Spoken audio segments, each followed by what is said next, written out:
Uhden bertanya, Ustadz menjawab. Sebelumnya saya perkenalkan diri, nama saya Denny Apari, panggil saja saya Koden.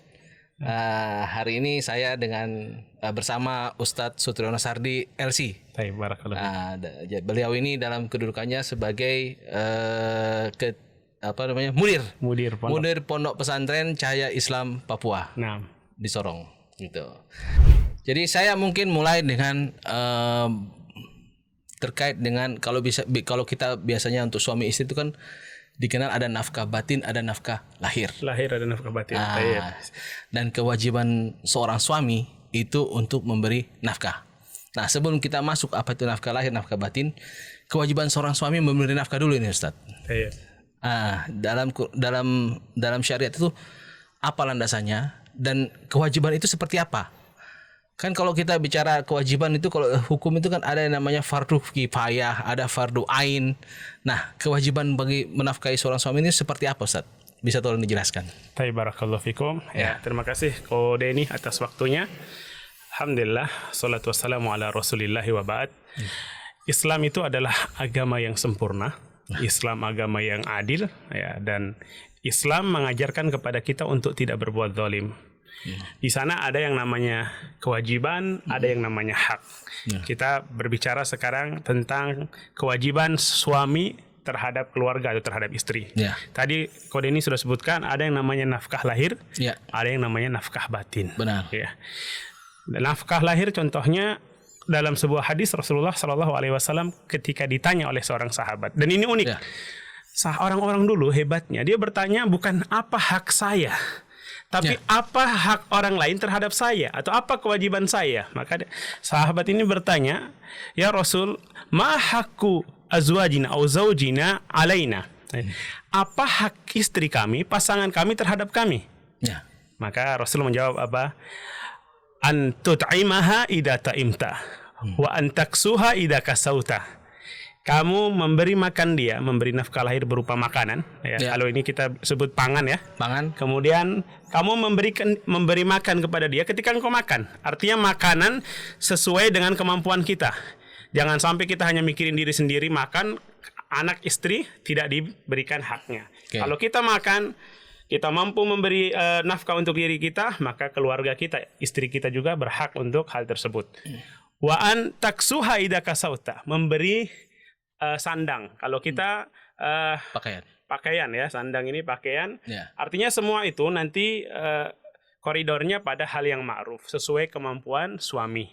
Dan tentunya dilihat dari keumuman yang ada di masyarakat itu. Batasan-batasannya, ya. Tidak juga berlebih-lebihan, tidak juga pelit gitu kan. Itu terkait nafkah lahir. Nafkah batin ini juga dalam Islam jelas gitu kan. Tapi nanti mungkin akan dibahas batasannya. Apakah ada batasan begitu, ya? Maksudnya Kode ini.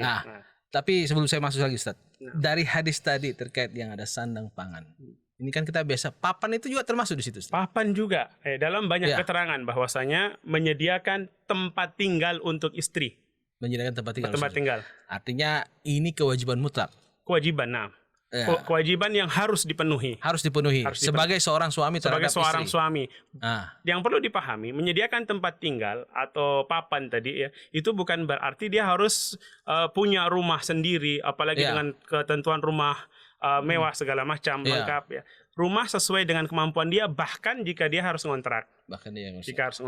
Artinya dia menyediakan tempat untuk istrinya tinggal. Tempat untuk istrinya tinggal, benar. Nah, dalam bentuk apapun tidak dipersoalkan, tetapi ada tempat untuk diberi. Dalam bentuk yang batasannya kema'rufan tadi. Ma'ruf itu, ya, saling memahami, mengerti. Inilah kemampuan dia, istri pun mengerti demikian. Baik.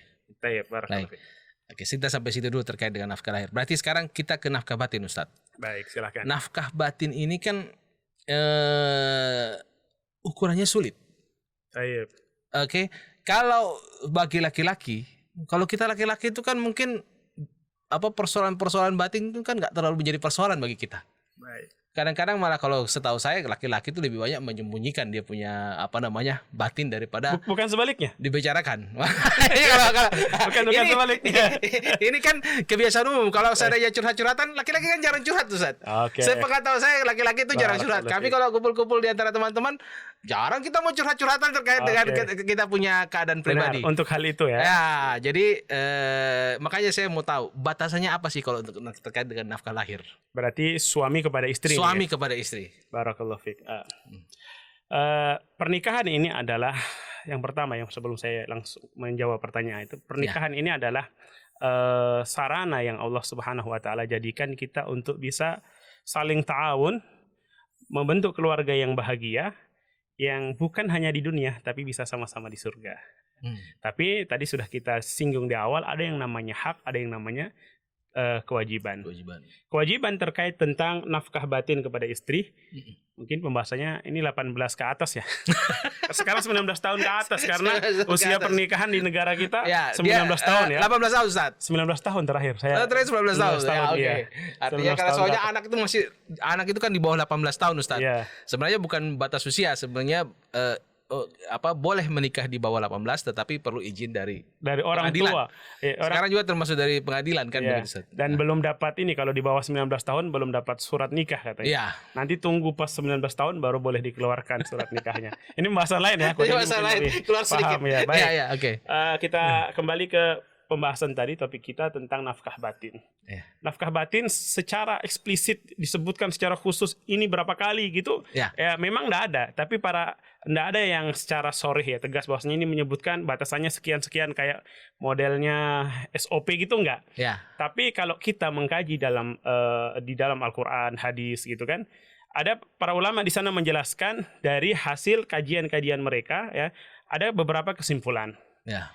Sehingga ada beberapa pendapat juga dalam hal ini. Jadi nggak satu perkataan, nggak satu pendapat yang mengatakan harus begini, tidak. Ini ada pembahasan di antara ulama. Ya. Pendapat yang pertama mengatakan kewajiban seorang suami memberi nafkah batin itu minimal 4 hari sekali. 4 hari sekali. Ya. Kenapa? Ini landas apa yang dijadikan dalil? Dalilnya seorang laki-laki dalam Islam, kita berbicara tentang hukum boleh tidak boleh ya kan? Ya. Maksimal dia boleh menikah itu dalam waktu bersamaan dia memiliki 4 orang istri. Ya. Iya, 4 orang istri. Kalau dia punya kewajiban untuk memberikan hak kepada istri-istrinya yang 4 orang ini, ya kalau bergilir maka selama 4 hari sekali dia akan bertemu dengan istrinya. Maka dikatakan, ini pendapat yang pertama mengatakan minimal 4 hari sekali. Ini pendapat yang pertama. Pendapat yang kedua mengatakan bukan 4 hari sekali, tetapi minimal sebulan sekali. Sebulan sekali itu apa landasannya? Landasannya adalah firman Allah Subhanahu wa taala ketika orang-orang bertanya wa yas'alunaka 'anil mahid. Mereka bertanya itu gimana hukumnya haid? Fa'tazilun nisaa fil mahid. Wanita yang sedang haid tidak boleh digauli, jauhi. Ya. Hatta yathurna. Fa idza tatahharna fa'tuhunna min haitsu amarakumullah. Kata Allah, sampai wanita itu suci. Kalau udah suci silahkan gauli dia, datangi dia sesuai dengan perintah Allah. Artinya suami menggauli istrinya di tempat yang boleh dia lakukan, yaitu melalui kemaluan, ya tidak boleh yang lain gitu kan. Itu berarti wanita haid berapa kali sebulan? Sekali. Sebulan sekali. Dan itu ada perintah. Sebagian ulama terutama dari Ahlul Dzahir mengatakan perintah ya wajib lah. Tapi mayoritas ulama berpendapat tidak. Perintah ini didahului dengan larangan. Kalau perintah yang didahului dengan larangan, perintah ini hanya untuk menegaskan yang awalnya dilarang jadi boleh, bukan jadi wajib. Jadi jatuhnya ini kepada boleh, bukan harus sebulan sekali. Kemudian pendapat yang ketiga yang mengatakan bahwasanya seorang suami wajib memberikan nafkah batin kepada istri minimal 3 kali dalam setahun. Berarti berapa bulan? 4 bulan sekali. 4 bulan sekali. Itu minimal. Ya, minimal Sudah. itu hak kalau paling lebih lama dari, sudah. Paling lama, nggak boleh lebih. Jangka waktu paling lama. Iya, artinya itu haknya dia yang harus diberikan. Dalilnya apa? Dalilnya firman Allah tentang orang-orang seorang suami kalau dia misalnya dia berseteru dengan istrinya dianggap bermasalah, kemudian dia ada yang namanya menghukum istri dengan cara menghajar atau lebih ininya keila ya. Kata Allah Subhanahu wa taala, "Walladzina yu'luna min nisaihim tarabbusu arba'ati asyhur." Orang-orang yang mengila, yang dia berjanji untuk tidak menggauli istrinya maksimal itu 4 tahun. 4 bulan. 4 bulan. 4 bulan apa? 4 bulan Setelah itu Ya. kata Allah Subhanahu wa taala fa infa'u, kalau mereka kembali rujuk baik Ya.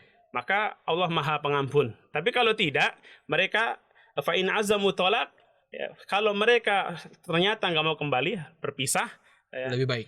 Allah Maha mendengar, bukan masalah lebih baiknya. Allah Maha mendengar, Maha mengetahui, innallaha sami'un alim, kan begitu. Ya. Dari sini para ulama menyimpulkan, seorang suami kalau dia mengilah istrinya karena tadi mungkin istrinya melakukan atau nuzus atau yang lainnya sampai dia tidak menggauli istrinya, maksimal 4 bulan. 4 bulan. 4 bulan. Lebih dari itu kalau istrinya tidak terima, Ya. maka dia boleh mengadu kepada hakim. Hakim akan beri pilihan kepada sang suami. Ya. Kembali kepada istrinya, menggauli istrinya, atau kalau tidak, pisah. Dipisahkan dengan cara dicerai. Itu. Ya. Dan juga dalil yang lain tentang yang menguatkan 4 bulan ini adalah athar dari Umar bin Khattab radhiyallahu taala anhu ketika beliau bertanya kepada putri beliau tentang wanita berapa lama bertahan, biasanya 4 bulan rata-rata. Ya. Makanya mengirim pasukan, beliau ketika mengirim pasukan tidak lebih dari itu. Kalau lebih suruh pulang. Terjadi rotasi seperti itu. Ya. Ini kita berbicara tentang hak dan hukum ya. Tapi kan dalam keluarga ini bukan sekedar hak dan kewajiban, bukan masalah hukum saja. Tapi ada hal-hal yang mestinya itu didahulukan. Kenapa? Karena kita membangun rumah tangga, itu tujuan utamanya adalah sama-sama ke surga. Ya. Hak dan kewajiban ini memang harus ditunaikan, harus difahami. Ya. Tapi bukan semata-mata itu. Ya. Kalau kita melihat sekarang ya, laki-laki itu kan punya hak. Apalagi tadi kalau Pak Denny bilang, mungkin Ko Denny bilang laki-laki ini kadang mungkin dia tidak mau terus terang bercerita. Ya. Tapi keinginan dia lebih banyak, ya kan begitu. Keinginannya lebih, bahkan mungkin ya kadang ada yang istri yang dia kewalahan ngurus suaminya, kan begitu. Ya. Banyak maunya. Banyak maunya, kan begitu. Apakah itu hanya berlaku untuk laki-laki? Kan tidak. Kata Allah Subhanahu wa taala, walahunna ma 'alaihinna bil ma'ruf. Wanita itu punya hak ya. Walahunna mithlu alladhi 'alaihinna bil ma'ruf, kata Allah. Wanita itu punya hak ya, yang sama dengan hak yang dimiliki oleh laki-laki ya, kalau berdasarkan kewajiban yang dia lakukan sesuai dengan kema'rufan lah ya, bukan berlebih-lebihan. Maka terkadang kita mengambil satu dalil, misalnya kita, ini pokoknya kami yang harus didahulukan. Dalam keluarga bukan seperti itu. Dalam keluarga sebenarnya bukan masalah menang salah, kan gitu. Karena kalau harus didahulukan berarti nanti jadinya perang. Terkadang itu banyak terjadi problem dalam rumah tangga karena hanya mengedepankan ini hak saya. Kan begitu. Maksud saya tadi, kalau kita berbicara tentang ada yang 4 hari, ada yang 1 bulan, ada yang 4 bulan, oke lah, itu ranah fikih. Tapi seorang suami harus perhatikan istrinya. Kita mau diperhatikan istri, kan? Maka kita juga perhatikan istri. Kalau istri menginginkan dan memang kita ini, kita harus berikan perhatian hal tersebut. Artinya kan kalau kita tadi bicara terkait dengan nafkah lahir yang Ustadz maksudkan adalah bahwa ini harus paling minimal 4 bulan. Nafkah batin terkait ini paling lama 4 bulan atau ada yang 4 hari. Nah, ini kan terkait antara hubungan suami istri, Ustaz. Artinya dalam kata halus itu hubungan suami istri. Nah, cuma kan kalau antara 2 orang yang berkumpul, ini kan perempuan ini kan wanita ini kan lebih butuh banyak curhat. Ya kan, kalau istilahnya, kalau kita bicara tentang sampai ada orang ahli itu yang mengatakan bahwa perempuan itu 1 hari itu butuh mengeluarkan kata sekian puluh ribu kali, begitu. Artinya perempuan butuh didengarkan, butuh cerita, butuh didengarkan. Sedangkan laki-laki ini bukan tipe orang yang senang bercerita. Terkadang laki-laki kurang pandai mendengar. Itu ya. Nah, itu gimana itu caranya mensinkronkan itu, Ustaz? Barakallahu fiik. Ya, mungkin ini terkait tadi juga ya. Artinya yang kita bahas tadi terkait tentang hubungan suami istri atau hubungan ranjang suami istri, itu nafkah yang paling mencolok ya. Tapi memang nafkah batin bukan sekedar itu. Wanita perlu kata orang, wanita perlu dimengerti ya. Walaupun kadang mungkin kita kaum Adam agak susah gitu kan mempelajari hal itu karena mungkin ada kondisi-kondisi yang berubah-ubah gitu. Ya. Tapi itulah uniknya wanita, ya, uniknya Ya. wanita.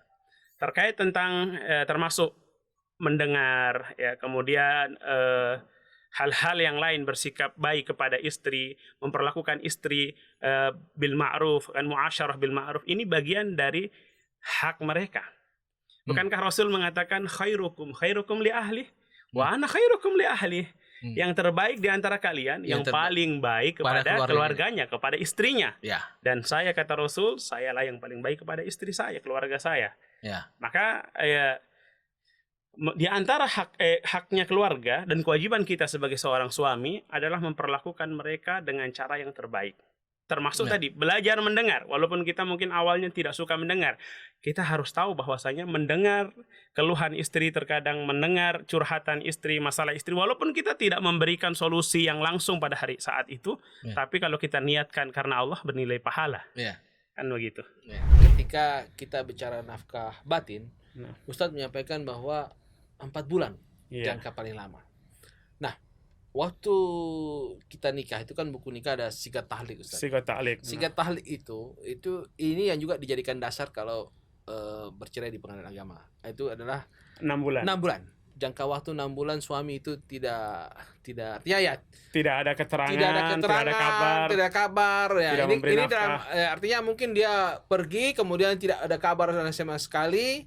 Walaupun menurut saya juga 6 bulan kalau di masa sekarang itu sudah kurang pas, karena kan orang punya WA dan lain sebagainya, handphone itu mudah dan murah, nggak seperti dahulu, Ustaz. Baik. Nah, ini gimana nih dalam perspektif syariah? Perspektif syariah, karena pernyataan 6 bulan ini memang bukan dalam syariah, tapi ini sigat tahlik kan itu janji yang diucapkan oleh seorang suami kepada istrinya pada saat dia menikah.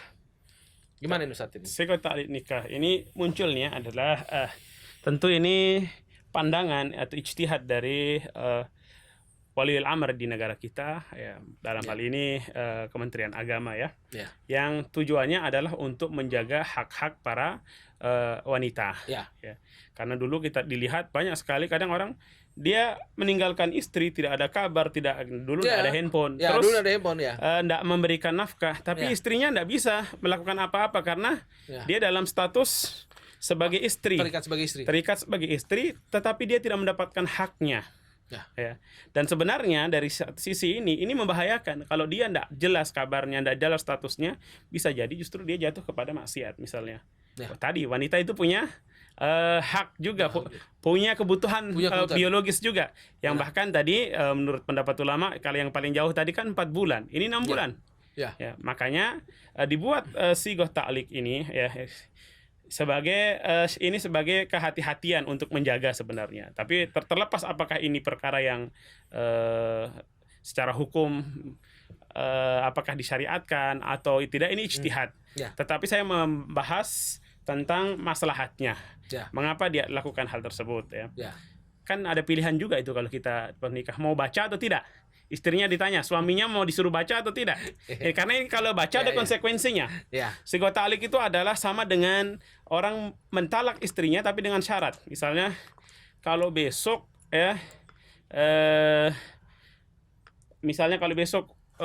gaji saya naik, pangkat saya naik, saya ceritakan istri saya, misalnya seperti itu. Ternyata terjadi hal tersebut. Maka orang yang mengatakan itu tadi dia harus menunaikan janji. Jatuh talak. Sama dengan ini. Sigoh ta'lik, kalau saya tidak salah ingat, dia mengatakan 6 bulan berturut-turut, ya, tidak ada kabar, tidak ada kejelasan, tidak memberi nafkah, ya, baik nafkah lahir ataupun nafkah batin. Kemudian istri saya tidak menerima. Artinya tidak rela. Dan dia menggugat ke pengadilan agama dengan memberikan iwat, membayar Rp10.000. Maka jatuhlah talak 1.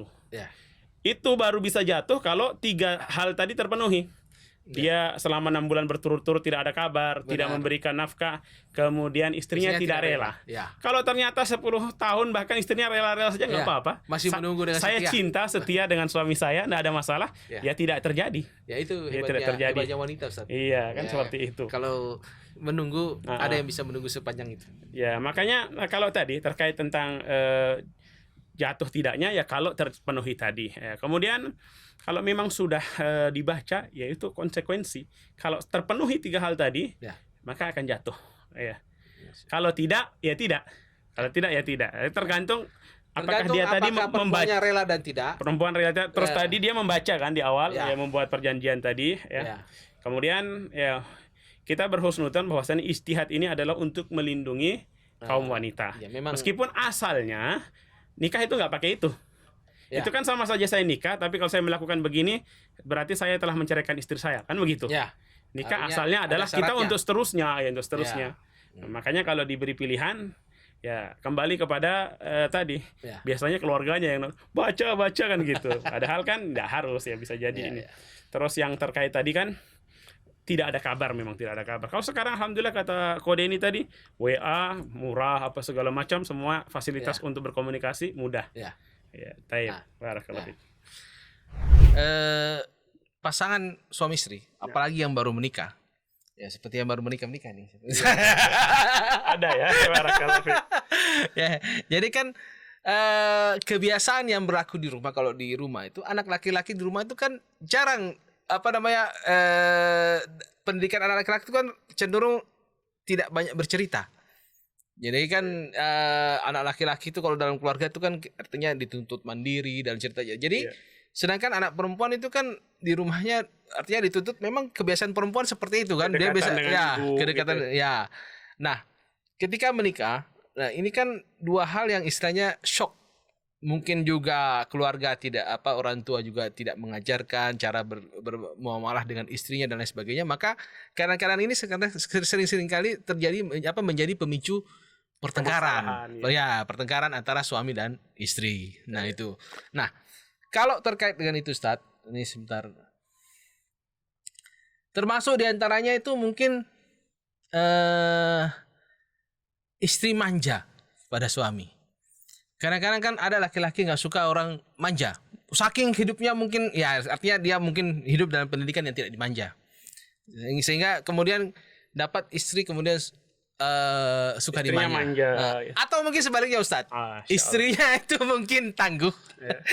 Suaminya Istri-istri yang tangguh ini, ya istri-istri tangguh. Kemudian suaminya ini mungkin anaknya orang beradat dan dimanja, sangat dimanja oleh mungkin ibunya.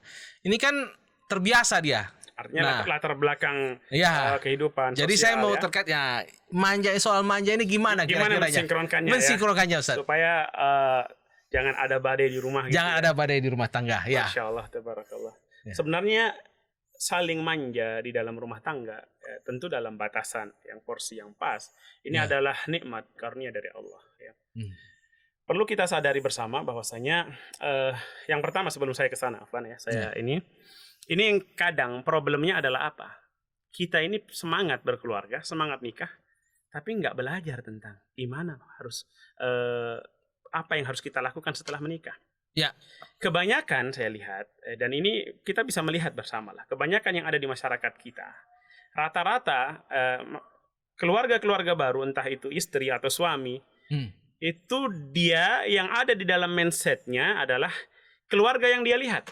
Ya. Siapa? Keluarga bapak dan ibunya. Ya. Oh dulu bapak saya itu begini, dulu bapak saya itu dia adalah seorang bapak yang seorang suami yang sangat penurut sama istrinya. Ya. Maka saya sebagai anak perempuan saya juga ingin suami saya seperti itu. Ya. Atau sebaliknya, seorang suami yang dia melihat bapaknya begini kepada mamanya, dia pun ingin seperti itu. Bapaknya segalanya dilayani oleh ibunya. Iya, seperti itu. Ini yang jadi problem terkadang. Ya. Kita, masya Allah, mungkin di profesi kita, kayak Kode ini belajar kuliah di jurusan hukum. Ya.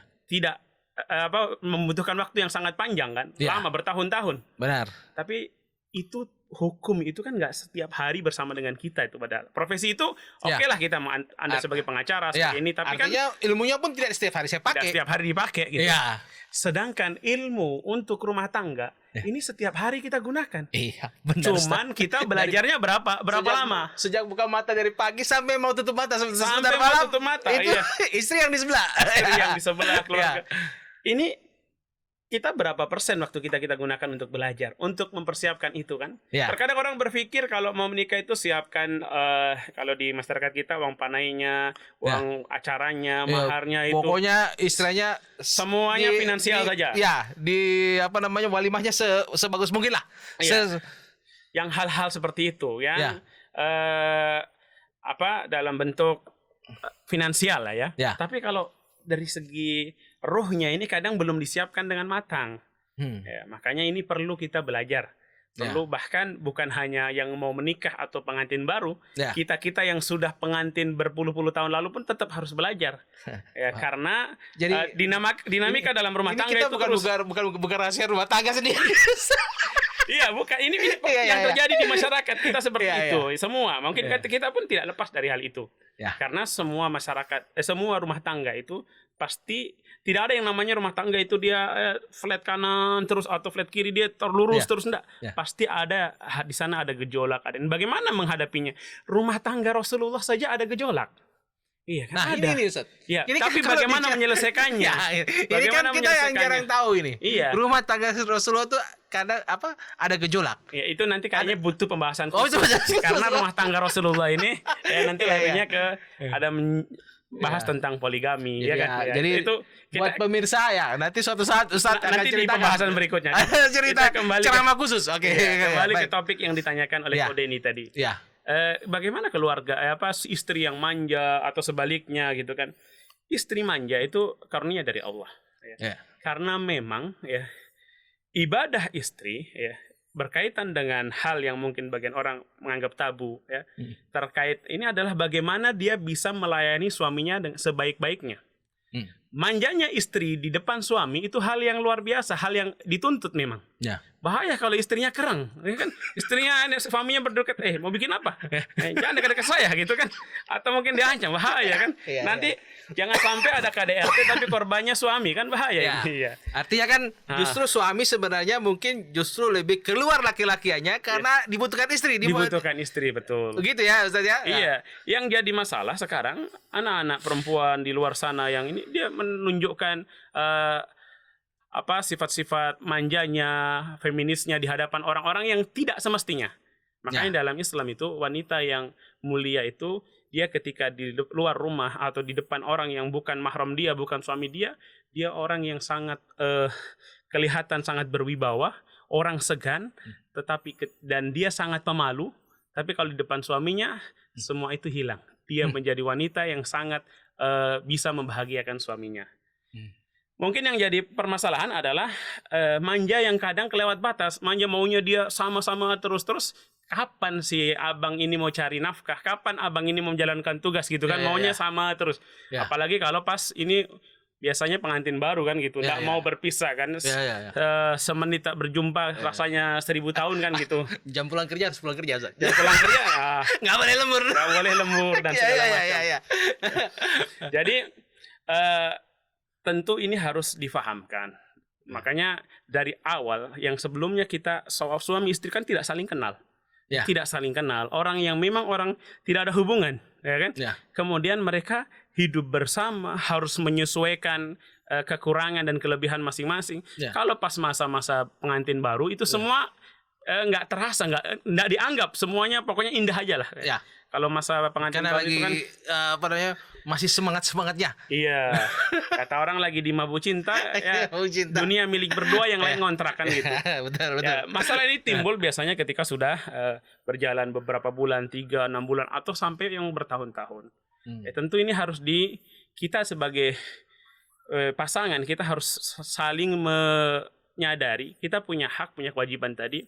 Kemudian rumah tangga ini bukan tentang siapa, tetapi tentang kita. Bukan tentang saya atau Anda, tapi tentang kita bagaimana sama-sama suami istri itu bersama-sama ke surga tadi.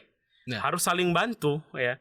Kalau manjanya dalam batasan yang memang masih ma'ruf ya, kemudian tidak menyebabkan suaminya sampai lalai dari kewajiban-kewajiban yang lain.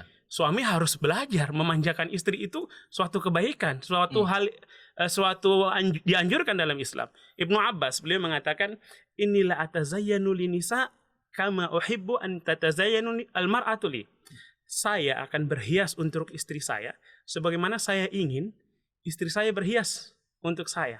Kan gitu. Kadang nih kita sebagai suami menuntut istri, kalau kita pulang jangan dong pakai daster terus kan, pakai ini pakai itu. Tapi kita sendiri datanya lusuh-lusuh, kaos oblong apa segala macam gitu kan, bau keringat.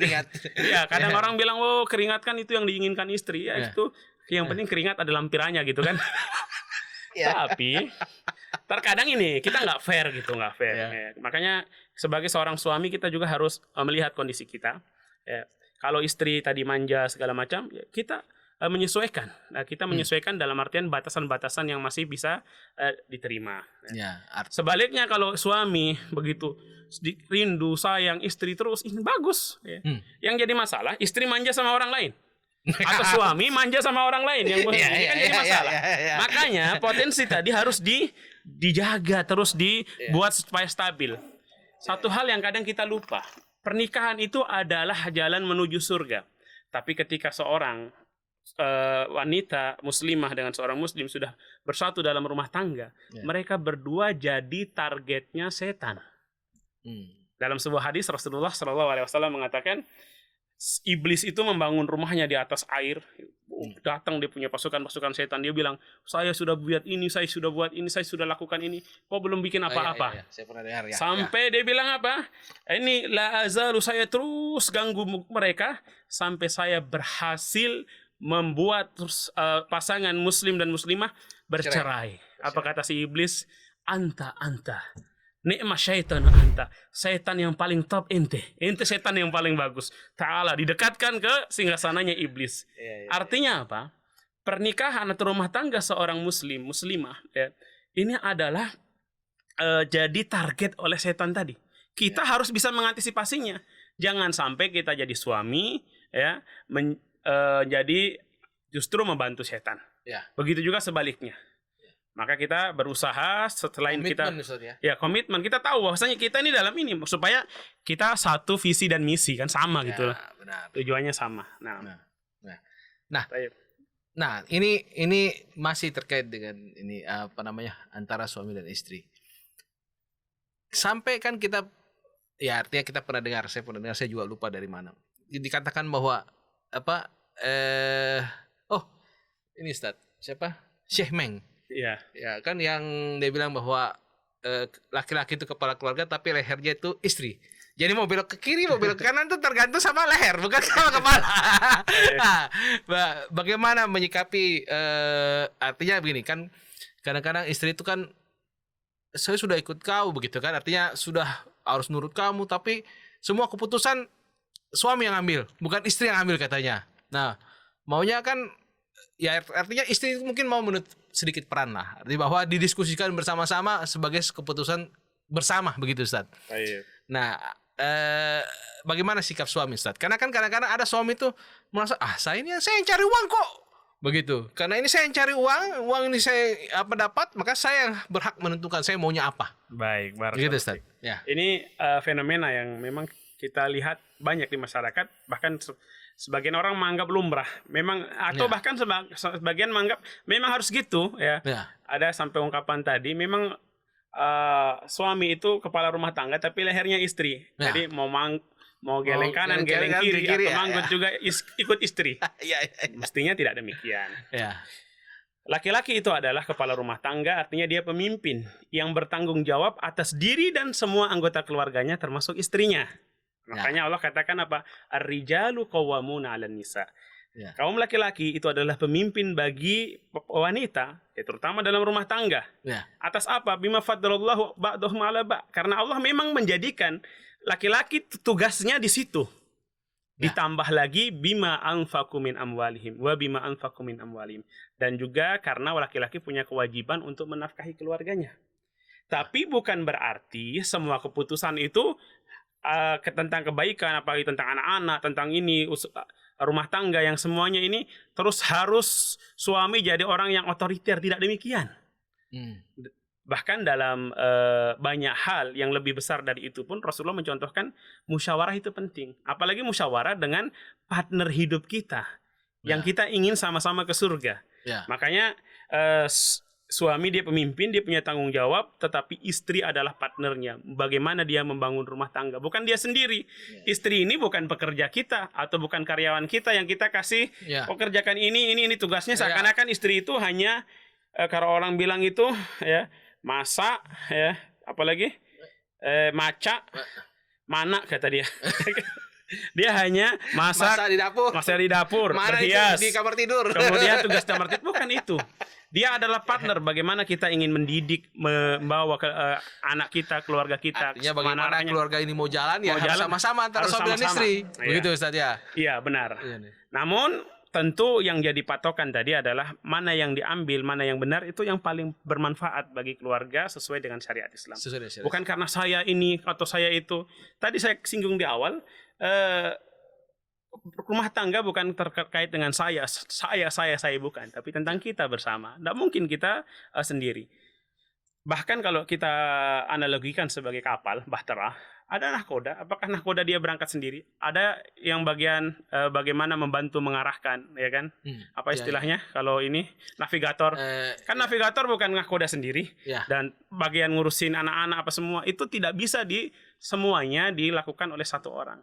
Rumah tangga tadi, suami istri harus bersinergi untuk kebaikan bersama. Harus bekerja sama. Iya, bukan juga istri karena saya ini, saya yang ini. Dan bukan itu. Ya, tapi bekerja sama, bersinergi, bagaimana keluarga ini bisa jadi lebih baik. Ya, itu yang Jadi, kita harapkan. Kalau ada laki-laki mengajak istrinya membahas sesuatu tentang masalah keluarga, itu bukan dari suami yang takut istri gitu Ustaz ya. Bukan. Maka justru itu, ya kan. Yang jadi masalah terkait dengan tentang takut dan tidak ini kan sebenarnya bukan masalah sikap ya, tapi itu lebih ke hati kita, perasaan kita. Kadang muncul pada sikap kan, tapi orang bisa saja memaknai berbeda. Ya. Tapi kan kembali ke kita niatnya. Orang di masyarakat mungkin menganggap kalau kita mengajak diskusi istri apa seakan-akan suami tunduk istri. Enggak, bukan demikian dalam Islam. Atau mungkin diajak keluar, tunggu saya tanya istri saya dulu gitu katanya. Kalau suami takut istri katanya. Ini curhatan ya. Padahal kan mungkin kebiasaannya dia kan adalah memberitahu istrinya kan begitu tuh Ustaz. Iya, karena ini kan biasanya berkaitan dengan hal-hal yang orang lain tidak tahu apa yang di dalam rumah tangga. Karena ada rencana, bisa jadi dia sudah menjanjikan sesuatu pada istrinya.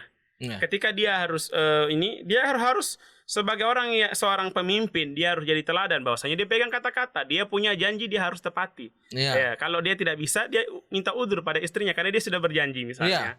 Karena ada hal-hal rumah tangga yang tidak mungkin diekspos di luar. Betul. Dan sangat keliru ketika orang mengekspos semua urusan rumah tangganya di luar. Ada hal-hal yang bisa jadi konsumsi publik, ada yang tidak. Ya. Kalau Nabi SAW, beliau jadi hampir semua ya bahkan urusan rumah tangga, urusan ini pun bisa diceritakan jadi konsumsi publik karena beliau teladan untuk umat. Dan itu sudah terjelaskan semua. Kita bukan. Kita cukup menjelaskan bagaimana contoh dari Nabi, contoh dari ini gitu kan. Kita enggak, masalah-masalah rumah tangga tidak semua untuk konsumsi publik. Jadi kalau tadi ada seorang suami diajak temannya, kita mau ada ini kok untuk urusan penting loh, urusan dakwah loh. Iya, dakwah itu bisa Anda lakukan. Tapi urusan rumah tangga hanya saya yang bisa lakukan kan gitu kan begitu. Jadi ada komunikasi seperti itu, tentu supaya tidak terjadi kesalahpahaman. Istri pun terus mendukung kalau kita berada di jalan dakwah, berbuat untuk kemaslahatan masyarakat banyak. Tapi ada komunikasi. Artinya antara teman laki-laki dan laki-laki ini bijak lah ya Ustadz ya. Iya. Bijak lah. Jangan juga sampai apa-apa sekarang suami takut istri kan begitu Ustadz. Nah, terkait dengan tadi Ustadz, tidak semua masalah rumah tangga itu perlu diumbar. Kalimatnya begitu loh Ustadz ya. Iya, betul. Nah, dari beberapa video kajian yang saya lihat ataupun kajian, kadang-kadang ini istri bertanya satu permasalahan rumah tangganya langsung kepada Ustadz to the point. Nah, itu gimana itu Ustadz kadang-kadang? Walaupun mungkin tidak disebutkan namanya, tapi kan mungkin kalau secara spesifik pertanyaan itu sebagian teman-temannya kan paham bahwa ini si A, ini si B, ini si C. Nah, itu kan kadang-kadang memalukan. Nah, itu gimana itu Ustaz? Suami saja kata Rasul sallallahu alaihi wasallam, "Wala tahjur illa fil bait." Kalau marah boikot istri, jangan dilakukan di depan umum. Lakukan boleh di rumah. Istri bikin masalah, mau edukasi istri sebagai ini pelajaran agar istri jadi kembali lebih baik. Diluruskannya di rumah, jangan masalah itu dibawa keluar. Ya. Kadang kita lihat sekarang banyak sekali ada masalah di rumah tangga, semua dunia tahu. Dia langsung bikin status. Dia tahu, orang semua tahu kalau masalah seperti itu pasti suami istri. Nggak mungkin dia masalah dengan orang lain. Tinggal setan saja. Iya. Lihat aja. Makanya ini juga nasihat buat semua ya, Ya, teman-teman. buat semua pemirsa dan sebagainya. Ya. Teman-teman yang baru menikah ini kadang masalah sedikit, dia dengan emosi dia buat status. Ini sayang sekali. Ya kadang masalah yang kecil bisa selesai ya dengan cara yang baik. Ya bisa jadi tambah runyam masalahnya karena gara-gara tadi diekspos. Makanya dalam Islam kalau sampai masalah yang besar pun itu kita cari orang penengah, tidak sembarang orang. Harus yang bisa, yang mengerti, yang dia bisa bersikap bijak, tidak memihak, dia bisa untuk tujuannya memperbaiki. Kalau orang-orang yang sembarang orang di ini, kadang tadi masalah lebih runyam. Bahkan kadang terhadap orang tua pun kadang-kadang orang tua malah ada yang tidak objektif jadi. Betul ya, makanya tadi itu nanti pembahasan kalau ada masalah ya. Kalau ada masalah. Iya, intinya kalau ada masalah. Sekarang kita bicara yang belum ada masalah dulu. Ya, jadi ini masih masalah antara suami istri lah Ustaz. Iya, betul. Jadi memang artinya kalau kita mulai ini kan harusnya kan dari tahap-tahap awal gini, kalau orang sudah mulai paham terkait seperti ini kan artinya jangan sesuatu hal yang sebenarnya kecil terus bisa diselesaikan berdua malah jadi besar. Betul. Dengan keterlibatan orang luar. Dengan keterlibatan orang luar. Tapi terkait dengan pertanyaannya Pak Denny tadi, yang terkait tentang apa? Bertanya. Kadang bertanya, memang anonim penanyanya. Tapi komunitas itu tahu, si A ini, si B ini, gitu. Iya. Harus lebih bijak kita ya. Artinya ini yang bijak nih siapa Ustaz? Yang bertanya. Mau bertanya. Oh, yang bertanya. Oke. Kita pun juga termasuk laki-laki yang bertanya pun begitu, harus bijak ya. Dan termasuk juga yang mendengar pertanyaan. Ya. Kalau misalnya kita tahu itu masalah rumah tangga temannya apa, ya jangan langsung kita misalnya noleh atau langsung gitu kan. Nah, ini tentu kurang bijak ya kan. Ya. Makanya kita harus seperti itu. Pertama kita mau bertanya, dilihat ini bisa menimbulkan madorot yang lebih besar atau tidak. Ya. Kalau toh terkadang orang harus bertanya, sudah mentok nggak ada lagi, dia bertanya kepada orang yang dianggap paham, kemudian terpaksa orang lain harus tahu karena kondisinya masuk kategori emergensi, ya mungkin sah-sah saja. Tapi kan tidak semua masalah sampai pada tahapan itu. Dan terkadang orang bertanya itu bukan untuk mencari mana yang terbaik untuk kebaikan keluarga, rumah tangga, tapi untuk membenarkan dalil pembenaran, membenarkan apa yang dia Ustaz saya bilang saya begini. Iya. Makanya kadang saya ingat nasihat guru kami itu, Sulaiman Ar-Ruhaili hafizahullah taala. Beliau mengatakan kalau ditanya Ustadz, dai atau syekh ditanya itu, lihat pertanyaannya kalau terlalu umum perlu diperinci. Maksudnya gimana? Ya, kadang masalahnya dia ceritakan atau dia tanyakan, dia sudah siapkan redaksi yang menurut dia akan menguntungkan dia jawabannya. Makanya kita pun harus lihat-lihat dalam kondisi seperti ini. Tapi yang saya harapkan, dan kita tentu berharap husnudzon kepada kaum muslimin, kalau bertanya ya tujuannya adalah mencari solusi yang baik. Kemudian juga kalau toh kita terlanjur tahu, nggak usah langsung ikut menyebarkan, apalagi sampai semuanya noleh ke temannya gitu kan, kasihan dia merasa terhakimi. Langsung dia terhakimi. Besok-besok nggak mau bertanya lagi, nggak mau ngaji lagi, jangan-jangan kan. Barakallahu fikum. Ya, jadi Ustaz, mungkin kalau saya menyimpulkan intinya kan kalau sama-sama dengan istri mau ke surga, artinya kan keluarga ini tuh keluarga dalam rangka menuju ke surga bersama-sama sebagai ada penyampaian Ustaz.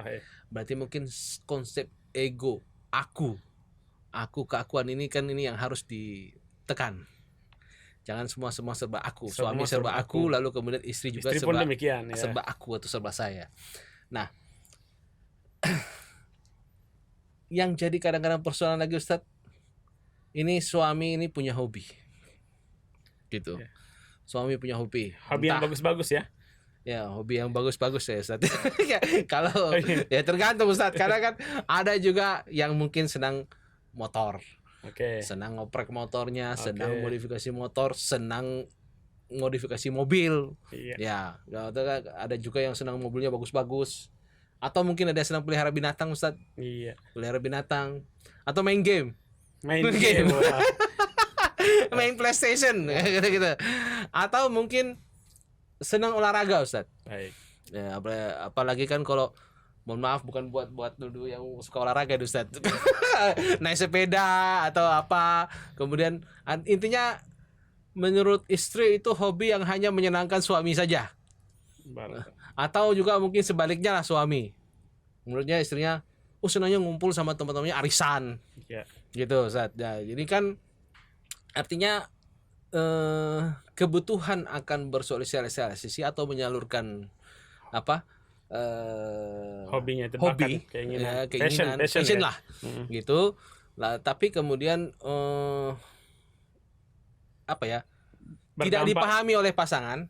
Kemudian pasangan bukannya membahas atau mungkin juga sudah dibahas kemudian tapi tetap sama kekeh dengan dia punya keinginan, akhirnya menjadi persoalan yang dipendam, bukan persoalan yang diselesaikan.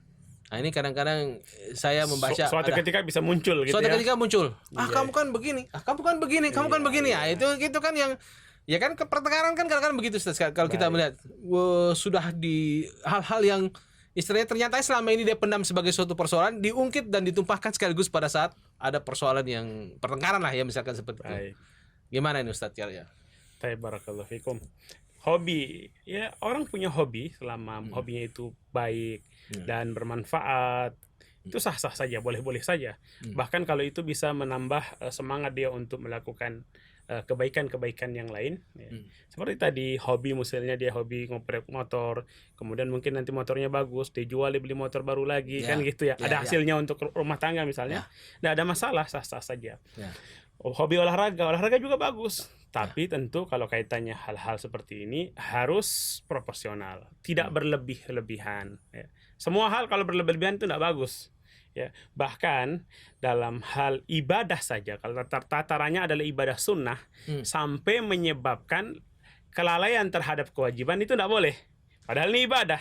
Ya, ada orang yang dia mau sholat sunnah terus, sholat malam, sampai dia lupa misalnya haknya istrinya tidak dipedulikan, dia hanya kerjanya sholat, baca Quran apa semuanya terus. Istri dianggurin. Ya, istri dibiarin aja, dianggurin lah. Ini pernah terjadi dulu di zaman sahabat dan ditegur. Istrimu punya hak. Ya karena ada sahabat yang dilihat, kenapa kok begitu modelnya? Ya, suami saya nggak butuh saya, kata dia. Ini ditegur suaminya. Ya.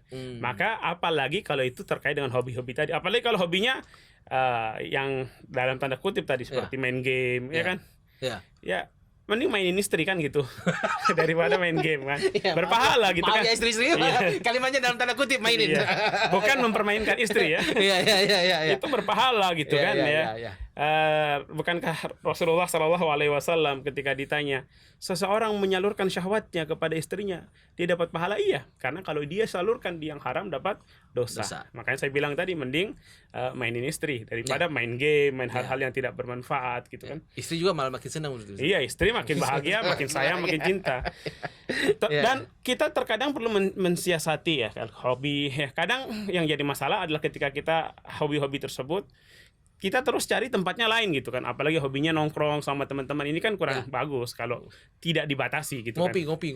Ya ngopi tapi dari jam berapa sampai jam berapa, ini kan jadi masalah kadang ya, sampai lupa bahwasanya dia punya istri di rumah, dia merasa nyaman di komunitasnya teman-temannya saja. Betul. Sampai lupa. Ini problem. Seorang suami yang dia senang terus sama teman-temannya sampai lupa dia punya istri di rumah, dia istrinya butuh bersama juga, ini masalah. Ini harus kita sadari dulu, ini problem yang kalau dibiarkan bisa jadi masalah yang semakin besar. Harus dibatasin. Iya, karena nanti pasti karena merasa dianggurin, istri juga punya bikin kegiatan lain. Istri juga nanti ya kalau kegiatannya masih dalam tataran yang positif, mungkin masih nanti. Tadi saya sudah sampaikan di awal, kita nih kalau suami istri itu udah jadi targetnya setan. Setan. Tujuannya apa? Memecah belah ya, supaya pisah itu suami istri ya. Makanya hal-hal yang bisa jadi bibit-bibit perpecahan, bibit-bibit ketidakcocokan suami istri segera dikikis. Jangan sampai ada seperti itu, kecurigaan segala macam ya kan. Semuanya harus diantisipasi ya. Kalau setan sudah kita biarkan dia merongrong rumah tangga kita dengan berbagai macam cara tadi, ya kita nanti yang repot. Makanya tadi saya sudah singgung di awal juga, dalam hal ibadah sunnah saja tidak boleh ya, sampai menyebabkan kita lalai pada kewajiban. Memperhatikan istri, membuat istri menjadi bahagia, senang, itu juga kewajiban kan. Ya. Jangan kita cari senang sendiri. Begitu juga suami gitu kan. Kalau paling bagus hobinya sama, disatukan, sama-sama ya hobinya sama istri gitu kan. Menyalurkan hobi, istri juga bersama suami. Kalau ada hal-hal seperti ini, bila perlu dicari kesamaannya. Olahraga bersama, jalan bersama. Iya, Jogging olahraga bersama. jalan bersama istri gitu kan. Iya. Jangan cari olahraga dengan teman-teman saja, apalagi yang hal-hal yang lain. Ya. Nah tadi Ustaz terkait dengan rahasia-rahasia. Itu kan ada ini pasangan yang istilahnya masing-masing mengunci HP-nya dengan sandi. Baik. Nah kan ada ya mungkin sepakat berdua, saya juga rasa mungkin gak ada masalah kalau sepakat berdua. Walaupun mungkin bagi pasangan yang tidak terbiasa menggunakan password di HP-nya, terbiasa terbuka sama istrinya, memandang itu sesuatu hal yang aneh. Yang paling memicu adalah kalau cuma satu orang saja yang satu, entah suami atau entah istrinya mau bagi dia privasi. HP itu privasi, nggak boleh pasangannya melihat. Nah ini gimana Ustadz? Apakah kalau misalkan yang sama-sama mengunci, oke lah, berarti sama-sama sepakat Ustadz. Nah walaupun bagi yang sudah terbiasa terbuka, suami istri membaca isi HP-nya, melihat isi HP-nya pasangannya, itu hal yang aneh. Nah tapi kan kalau sama sepakat kan berarti kan tidak ada yang ini Ustadz, tidak ada yang berkeberatan. Oke. Nah cuma kalau salah satu saja Ustadz, ini kan jadi persoalan juga ini Ustadz terkait dengan rahasia-rahasia. Apa sih batasannya handphone itu Ustadz terhadap pasangannya kita? Oke, ini memang agak unik ini tentang handphone ini ya, tentang password ya.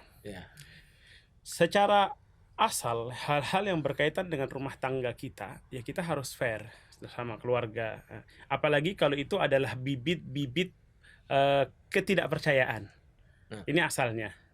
Tapi kita juga masing-masing punya kewajiban untuk menjaga privasi orang yang memberikan kepercayaan kepada kita. Karena bisa jadi suami misalnya Kodeni sebagai pengacara nih kan, urusan klien klien semua ada terbiasa mungkin lewat chat. Yang itu tidak semuanya boleh dilihat oleh istri.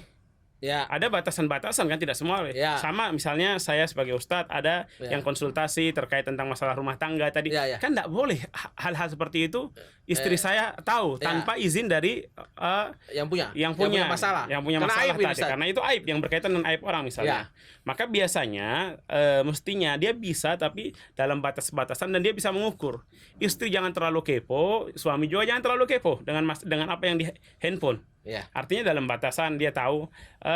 Saya pribadi alhamdulillah dengan istri kita saling tahu. Cuman tidak pernah kita mau periksa-periksa karena kita tahu hal batasan. Apalagi mungkin grup pekerjaan, grup terkait profesi segala macam ya.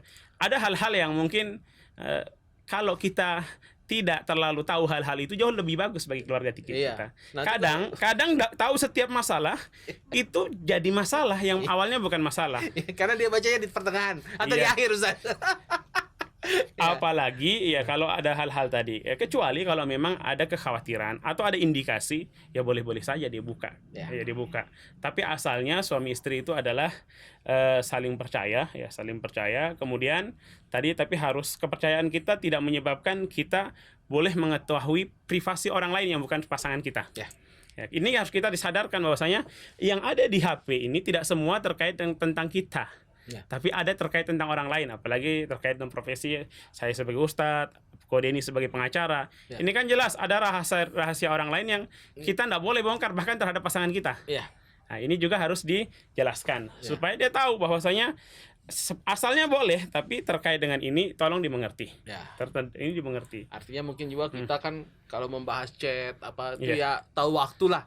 Masa orang chat jam 10 malam, jam 11 malam kita masih sibuk membalaskan begitu kan. Juga jadi aneh tuh Ustaz. Betul. Sampai itu waktu keluarga, tapi waktu-waktu yang memang sebenarnya waktu yang sangat spesial untuk keluarga malah habis untuk hal-hal yang lain.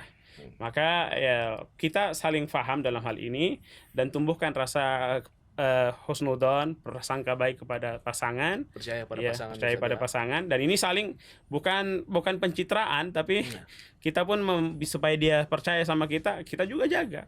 Dan yang paling penting adalah kita jaga amanah dari Allah Subhanahu Wa Taala. Karena kalau kita jaga itu batasan-batasan yang boleh dan tidak boleh oleh syariat, oleh Allah Subhanahu Wa Taala, maka insya Allah kita pun dimudahkan dalam urusan rumah tangga, bukan adanya kecurigaan segala macam, bukan hal-hal seperti itu.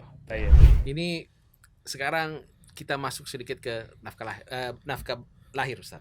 Silakan. Jadi ini saya pernah melihat kasus. Jadi kalau kita secara umum kita taunya bahwa suami itu yang bekerja. Ketika suami bekerja, dia mendapatkan penghasilan, maka dia menjalankan kewajibannya. Kita sebut menjalankan kewajibannya, menafkahi istrinya, menafkahi keluarganya. Nah, kalau tadi nafkah batin saya tanya batasannya, sekarang nafkah lahir nih, Ustaz. Ada suami yang mungkin hanya berpikir bahwa sekedar istri saya sediakan makan, bisa makan di rumah satu hari. Ada rumah dia tinggal walaupun mungkin kontrakan. Bagi dia itu sudah memenuhi kewajibannya sebagai seorang suami. Padahal ini, Ustaz, penghasilannya tuh besar. Lebih dari itu. Ya Dia mampu. kan? Nah, istrinya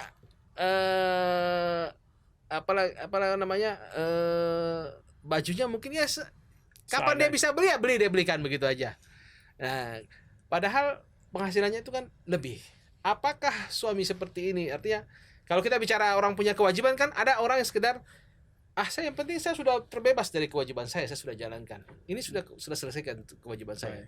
Jadi tidak perlu lagi nuntut yang lebih-lebih. Nah, gimana ini, Ustaz? Baik, barakallahu fiik. Terkadang ada memang tipe suami yang seperti itu, suami yang dia masuk kategori bakhil, pelit ya, seke ya. Ini bukan hal yang baru, dulu juga ada gitu loh. Di zaman Rasul pernah diadukan kepada Rasul. Oh gitu, istrinya mengadukan, Ustaz. Suami saya ini pelit, bakhil. Saya tidak memberi makan kecuali sedikit saja diberi nafkah atau kalau meminta ya. Kadang ada orang seperti itu.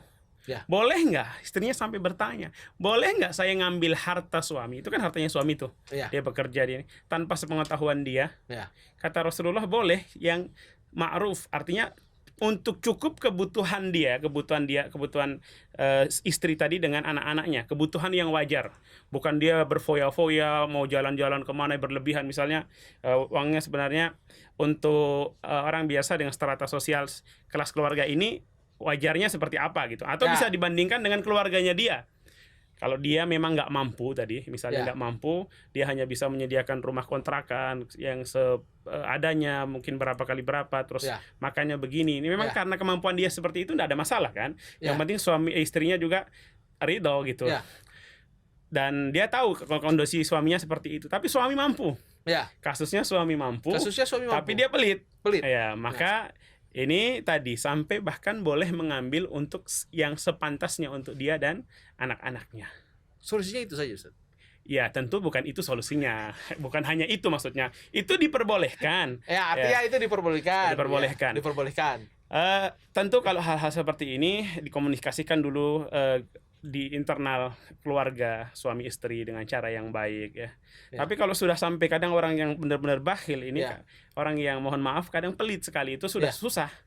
Sampai bahkan dia sangat perhitungan terhadap istrinya, terhadap anaknya, bahkan mungkin terhadap dirinya sendiri.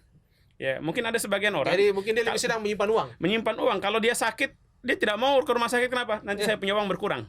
Ada sampai taraf seperti itu kan. Makanya makanya seperti ini harus dicarikan orang yang bisa memberikan terapi ya. Tapi apakah bisa sampai dijadikan dasar untuk menggugat cerai bagi istrinya? Menggugat cerai? Ini artinya kalau istrinya tidak rela dengan keadaan seperti ini, istrinya, suaminya ternyata begini terus, apakah istri boleh mengajukan cerai? Kalau sampai dia tidak memberikan hak yang sepantasnya sepantasnya ini nanti kembali ke latar belakang istri, kemudian masyarakat yang ada di lingkungannya pada umumnya. Ya. Latar belakang suami Ya. dengan orang yang strata sosialnya seperti ini mestinya Ya. seperti apa, Ya. dan dia diperlakukan di bawah itu, aslinya dia ditolimi. Apakah lantas harus solusinya dengan cerai? Ya. Asalnya tadi solusi setiap masalah di rumah tangga diselesaikan dulu. Apalagi seperti ini, dan istri ketika dia berusaha untuk merubah suaminya yang awalnya dia tidak paham bahwasanya mungkin dia tidak ngerti kalau nafkahi istri itu berpahala. Mungkin dia nggak ngerti kalau menafkahi anaknya, keluarganya itu bisa menjadi jalan surga. Itu dulu ditempuh. Kalau sudah mentok dan dia sudah berusaha bahkan mungkin mencari mediator untuk bisa menasihati suaminya, memberikan terapi Ya, ya. agar dia berubah, nggak mau, dan dia merasa itu kedoliman yang sangat berat, dia Ya. tidak pantas diperlakukan seperti itu, ya itu jalan terakhir. Tapi jalan-jalan yang panjang ini kan harus ditempuh. Harus Artinya ditempuh. jangan juga langsung karena bisa atau ini jalan terakhir, pokoknya sudah ujungnya ini saja lah. Ini sajalah daripada ya ini keliru. Daripada panjang-panjang. Iya. Karena dia merasa sudah kenal suaminya, begitu susah dirubah. Begitu Ustaz. Dan kalau hal seperti itu yang harus disadari istri juga, ketika dia menempuh jalan ini karena Allah, itu pun bernilai pahala. Kalau orang lain kita lihat orang itu pelit, kita kan menempuh jalan ini maksudnya menempuh jalan bersabar dengan keadaan. bersabar, terus dia mencari solusi tadi. Dia Ya. dengan dialog sampaikan kepada suaminya, mungkin sekali-kali taruh buku tentang nasihat hal-hal keutamaan menafkahi keluarga, Ya. keutamaan sedekah saja untuk umum saja begitu, apalagi untuk keluarga, bahaya penyakit bakhil dan seterusnya, termasuk mencari mediator yang bisa memediasi mereka dengan cara yang baik. Kalau semua itu dia lakukan karena Allah, itu pun berpahala. Jadi yang harus menempuh jalan untuk dapat pahala bukan hanya suami, bukan hanya istri. Kadang orang alhamdulillah dua-duanya baik, dua-duanya soleh, ini kadang aman-aman saja. Tapi ada orang yang suaminya baik, istrinya yang nggak benar. Ada juga yang tadi sebaliknya, istrinya sabar, istrinya baik, suaminya yang nggak benar. Maka bagi seorang muslim yang diuji dengan istri yang kurang baik misalnya, ataupun suami yang kurang baik, atau sebaliknya suami yang diuji dengan istri yang kurang baik, atau istri yang diuji dengan suami yang kurang baik, bersabar dan menempuh cara untuk memperbaiki. Itu langkah pertama. Ya. Diperbaiki. Kalau memang sudah merasa nggak bisa dan madarotnya lebih besar, ya perceraian itu adalah jalan terakhir. Ya. Jalan terakhir ya. Karena perceraian ini bukan di dalam Islam tidak dikatakan haram secara mutlak, tidak. Ya. Perceraian itu bisa jatuh pada hukumnya boleh, mubah, bisa makruh, bisa haram bahkan ya.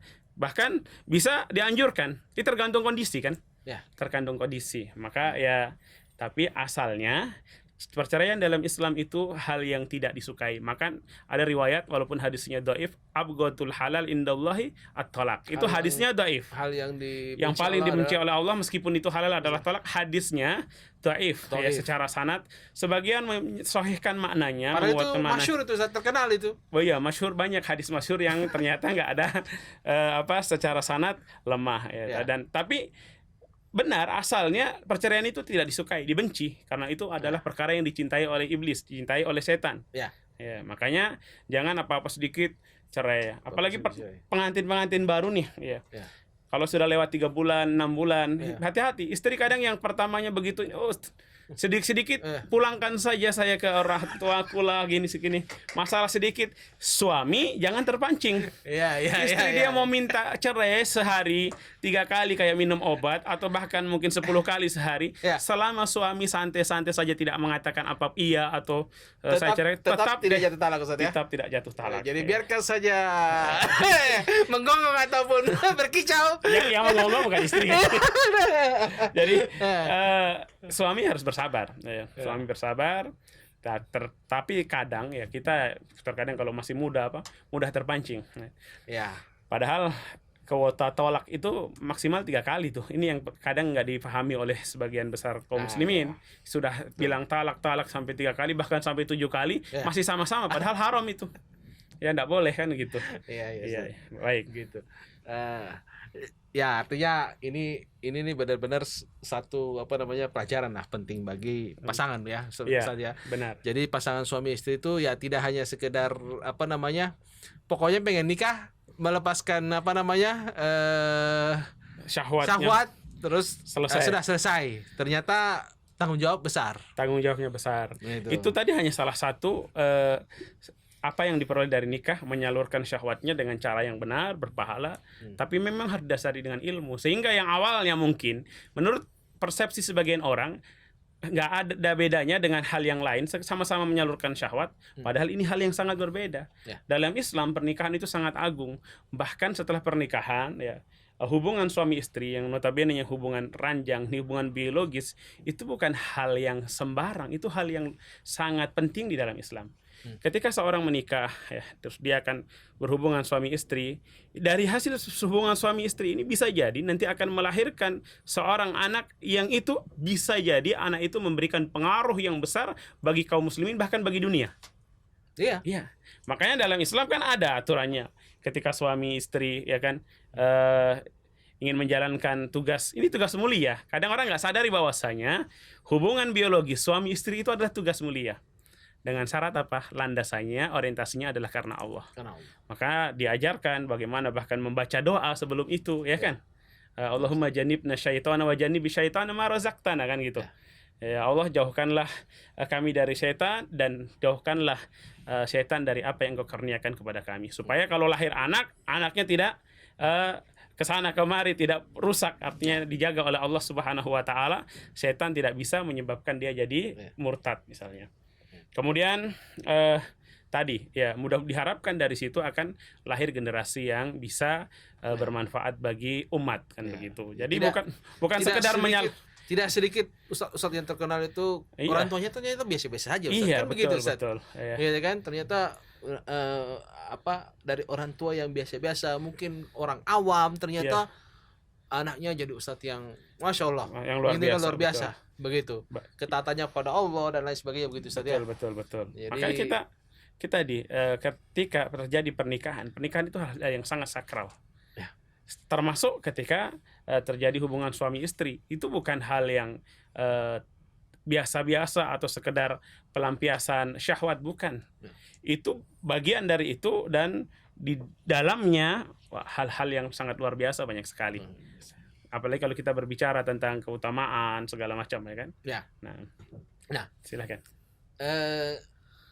Kalau tadi suami yang bekerja, Ustaz. Iya. Bagaimana dengan kalau seandainya ternyata terbalik? Qadarullah lah. Segala keadaan ternyata suaminya belum mendapatkan kerja, tapi istrinya malah yang punya kesempatan untuk bekerja. Nah, kan Ustaz? Iya. Nah, kalau biasanya ini nih fikihnya begini nih, bertopik bahwa dulu kan Khadijah yang punya usaha, Ustaz.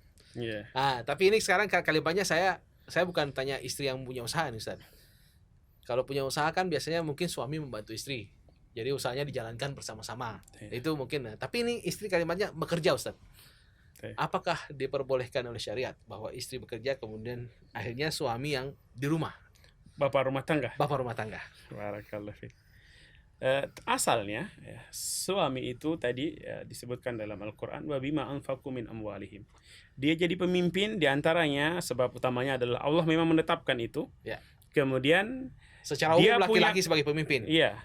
Kemudian diwajibkan seorang suami memberi nafkah bagi keluarganya. Ini kewajibannya. Ya. Maka asalnya seseorang ketika hendak menikah dia menyiapkan diri. Menyiapkan diri diantaranya menyiapkan bahwasanya dia siap menafkahi keluarganya.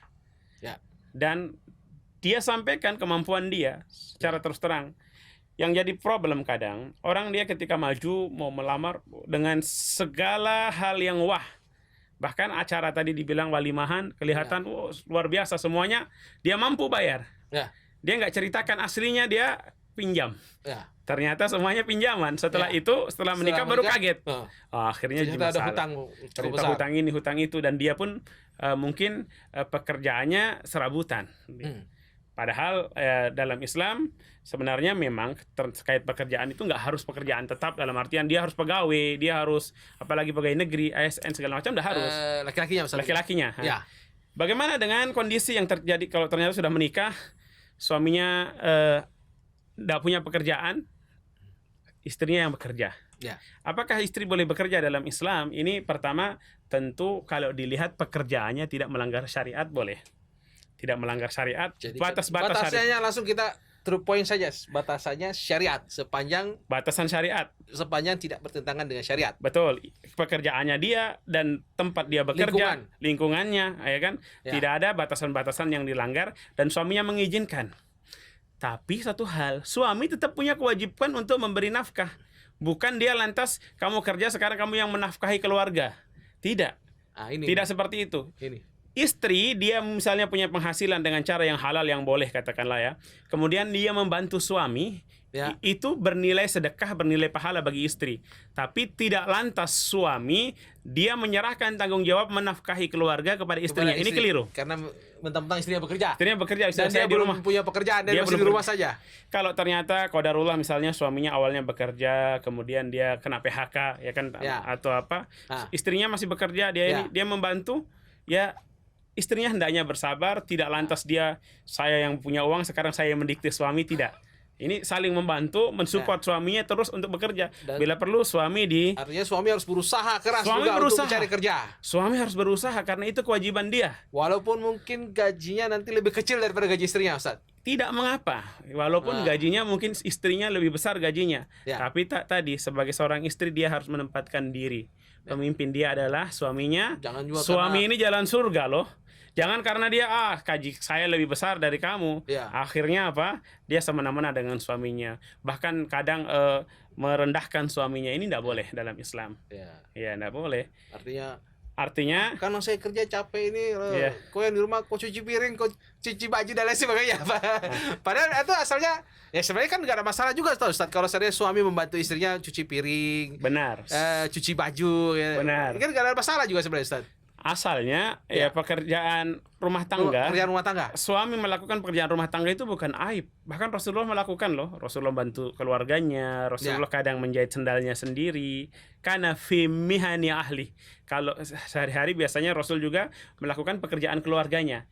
Tapi bukan berarti langsung suami dijadikan seperti ibu rumah tangga yang ngurus semuanya. Ya, ya, ya. Asalnya memang ya yang mengurus urusan rumah tangga dalam artian mendidik anak yang keseharian, menyiapkan makan dan segala macam, itu kembali kepada uruf kebiasaan masyarakat. Ya. Masyarakat kita, dan kalau kita lihat dulu bahkan sahabiat juga seperti itu, seperti Asma, wanita dalam hal ini. Ya. Kalau dibalik, ini akan sangat keliru. Ya. Tapi bukan berarti kita jadikan istri seperti pembantu. Ya, sama. Ya. Begitu kan, Ustaz? Apalagi sebaliknya, istri aja nggak boleh dijadikan pembantu, apalagi suami dijadikan pembantu hanya gara-gara suaminya belum kerja. Makanya saya mengajak dan mengingatkan kepada kaum muslimin, terutama para suami, tetap harus bekerja. Walaupun kerja katakanlah tadi dibilang kerjanya serabutan, hari ini kerja ini, besok kerja ini, selagi itu halal dan terus bekerja. Ya. Kata orang ya, yang penting tetap bekerja meskipun bukan pekerjaan tetap. Ya. Yang penting tetap bekerja meskipun bukan pekerjaan tetap. Ini penting. Ya. Bagus itu istilahnya.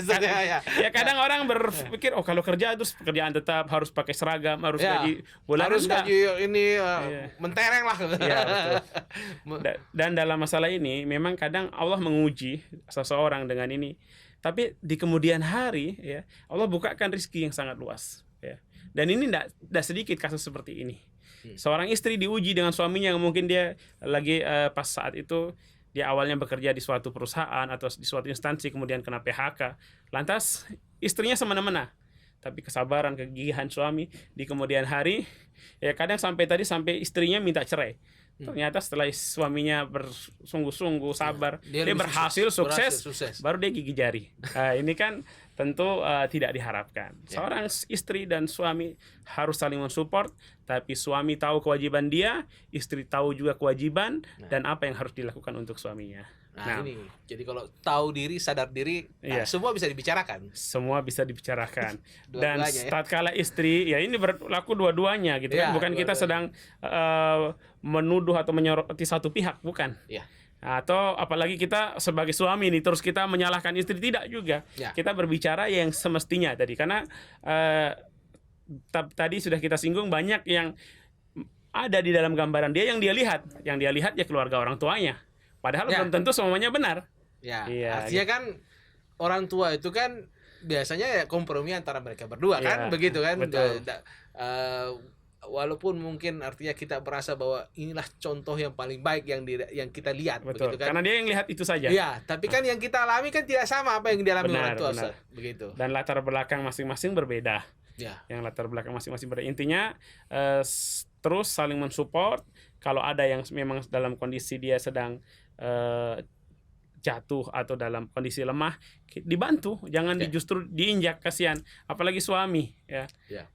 Istri yang baik meskipun dia ini dia akan terus berusaha mensupport suaminya dan tidak merendahkan suami. Soalnya kalau suami juga sudah berumah tangga kemudian dipecat, itu betul-betul stres juga itu, Ustaz, bagi dia kan? Tentu, Ya, ini hal yang artinya yang tadinya dia punya penghasilan kemudian tidak ada penghasilan, itu sakit kepala itu, Ustaz, itu kalau laki-laki. Maka kita perlu kembali dan selalu mengembalikan semuanya itu pada bagaimana kembali ketakwaan kita kepada Allah. Karena Allah menjanjikan kalau kita bertakwa pada Allah, masalah itu pasti ada tapi akan ada solusi. Orang yang bertakwa jangan dianggap dia mulus-mulus hidupnya kayak malaikat aman, tidak ada masalah. Karena Allah janjikan bukan wa may yattaqillah, siapa yang bertakwa kepada Allah terus laisa lahu musykilah, enggak ada masalah, enggak ada. Tapi kata Allah wa may yattaqillah yaj'al lahu makhraja. Siapa yang benar-benar bertakwa pada Allah akan diberikan jalan keluar. Berarti ada masalah enggak? Harus ada masalah. Pasti ada masalah. Justru memang orang yang mau bertakwa itu justru dapat Ujiannya dulu, semakin Ustaz. berat, ya. Ujiannya semakin Gitu ya? berat, Oh, iya. Allah. Ujiannya semakin Bukan berat. hanya sekedar bilang, saya bertakwa ini kan dia. Tapi bukan berarti juga kita minta Langsung, ini saya dapat musibah tuh. Iya. Tapi bukan berarti juga kita minta untuk diuji kepada Allah. Ya Allah, berilah saya ujian. Nah, karena kita nggak akan jangan mampu. minta diuji. Iya, jangan minta diuji. Kita berhusnudzon kepada Allah, minta yang terbaik. Kalau kita diberi ujian juga kita minta dikuatkan, minta diberi Jangan jalan minta keluar. diuji itu juga bagian dari tauhid, Ustaz. Iya, benar. Jadi jangan minta diuji. Jangan minta diuji. Ya, jadi buat pasangan suami istri ini ingat, jangan minta diuji. Iya. Lanjut, Ustaz. Silakan. Saya ingat lagi. Boleh sambil minum ini? Saya Tafadhol, silakan. Barakallahu fiik. Anda juga minum ini. Silakan. Bismillah. Istirahat sedikit.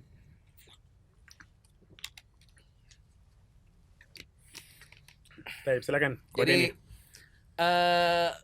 tadi Ustaz bilang bahwa ya kalau suami tidak bekerja tetap harus berusaha mencari kerja karena kewajibannya. Ini apakah benar pendapat Ustaz bahwa uangnya istri adalah uangnya dia? yang dia dapat sendiri, artinya kan dia kerja, berarti uang yang penghasilannya dia adalah uangnya sendiri. Sedangkan suami itu ada uangnya istri sebagai nafkah. Apakah benar demikian kalau dalam Baik. pandangan seperti itu, Ustaz? Dalam pandangan syariat ya. Ya. Apakah benar bahwasanya uangnya istri itu adalah uangnya istri, Ya. uangnya suami, uangnya istri juga? Ya, saya mau bilang itu tadi. Iya. Jadi terkait tentang kepemilikan harta, status harta, ini kan dalam Islam memang jelas ya. Nah, Hartanya suami, ya hartanya suami, tetapi di dalam harta suami ada haknya istri karena dia punya kewajiban menafkahi istrinya, menafkahi dengan yang ma'ruf, dengan yang pantas ya, yang wajar, menafkahi keluarganya.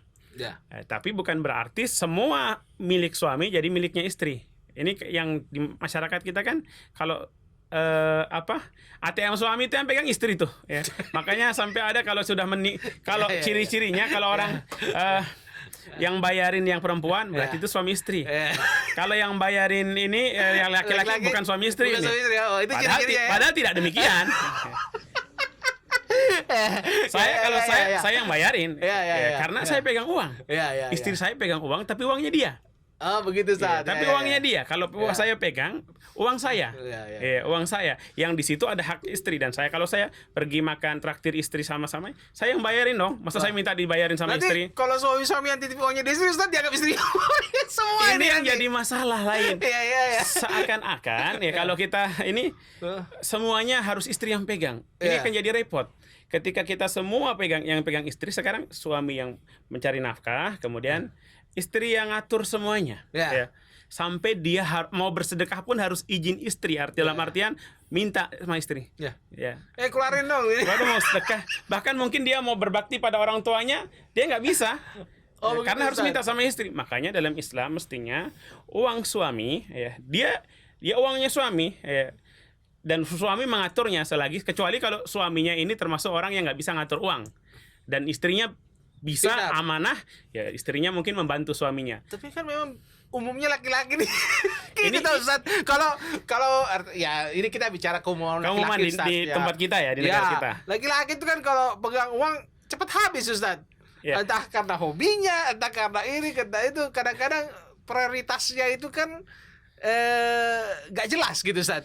Kalau realitanya seperti itu, Ya. maka istri yang lebih bijak dia boleh mengelola uang tadi, Ya. tapi dia tahu batasannya bahwasanya itu uangnya suami. Yang Oh, ada begitu. sekarang, Ya.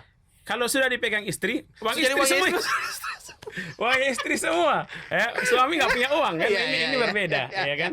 Iya, iya. Terkait dengan ini. Dan kemudian ini juga pelajaran bagi para suami untuk belajar mengelola uang. Ya kan? Ya. Kita mau sedekah, mau berbakti pada orang tua aja nggak bisa. Apalagi mau bermimpi untuk yang lain yang lebih sulit kan gitu. Nggak mungkin gitu kan. Sekarang terkait tentang Ini maksudnya itu nggak perlu dijawab. Tidak perlu diperjelas. Langsung ke To the pertanyaan point. itu tadi. Ya. Terkait tentang tadi uangnya istri. Uangnya istri ya uangnya istri. Jadi uangnya istri, uangnya istri. itu murni punyanya istri. Ya, entah dia dapat dari hibah dari orang tuanya. Hadiah dari orang tua Hadiah atau warisan kalau orang tuanya Warisan, meninggal. itu semua uangnya istri. Uangnya istri. Gak boleh suami itu bilang, itu ada hak saya di situ. Atau ada hak saya. Gak ada ya. Tapi kalau istri boleh ya. Mungkin kalau istrinya ASN, Ya. terus di situ ada tertulis tunjangan tunjangan suami. suami. Nah, itu mungkin berbeda.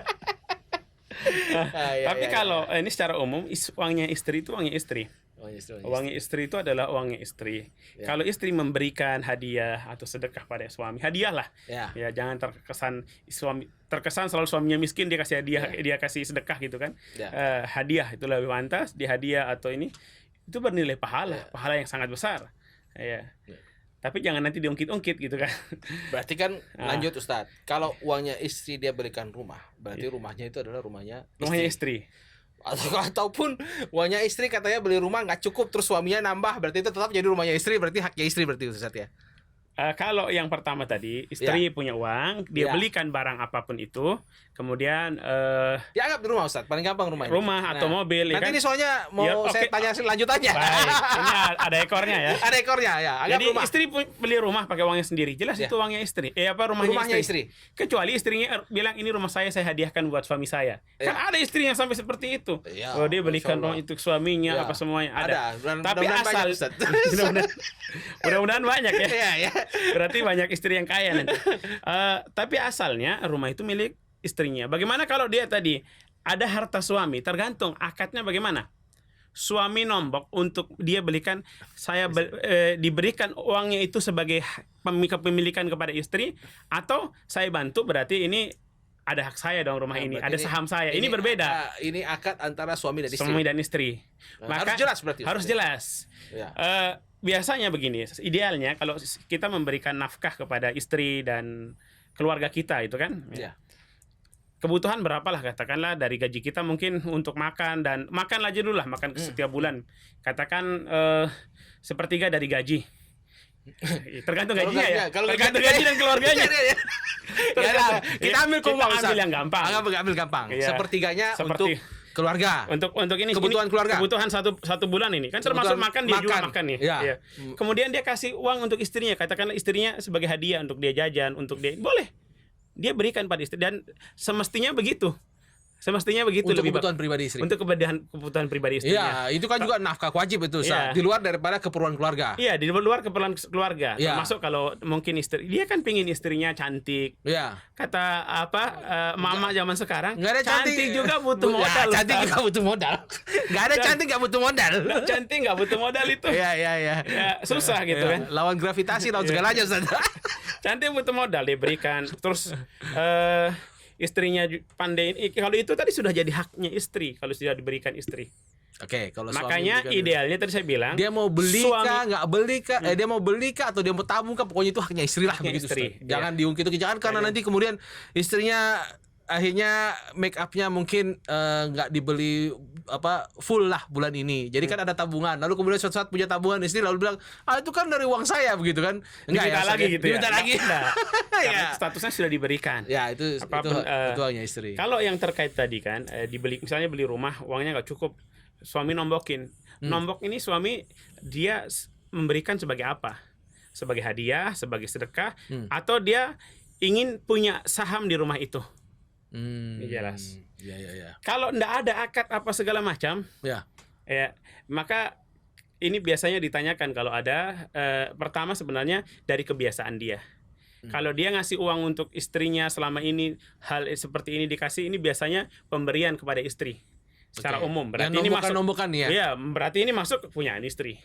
Tapi kalau tidak ada kebiasaan atau bahkan mungkin tadi kebiasaannya pelit, jarang ngasih duit kan, Ya. berarti ditanyakan kepada sang suami. Ini maksudnya apa tujuannya? Kalau ternyata tadi dia berikan ya supaya ini rumah milik berdua.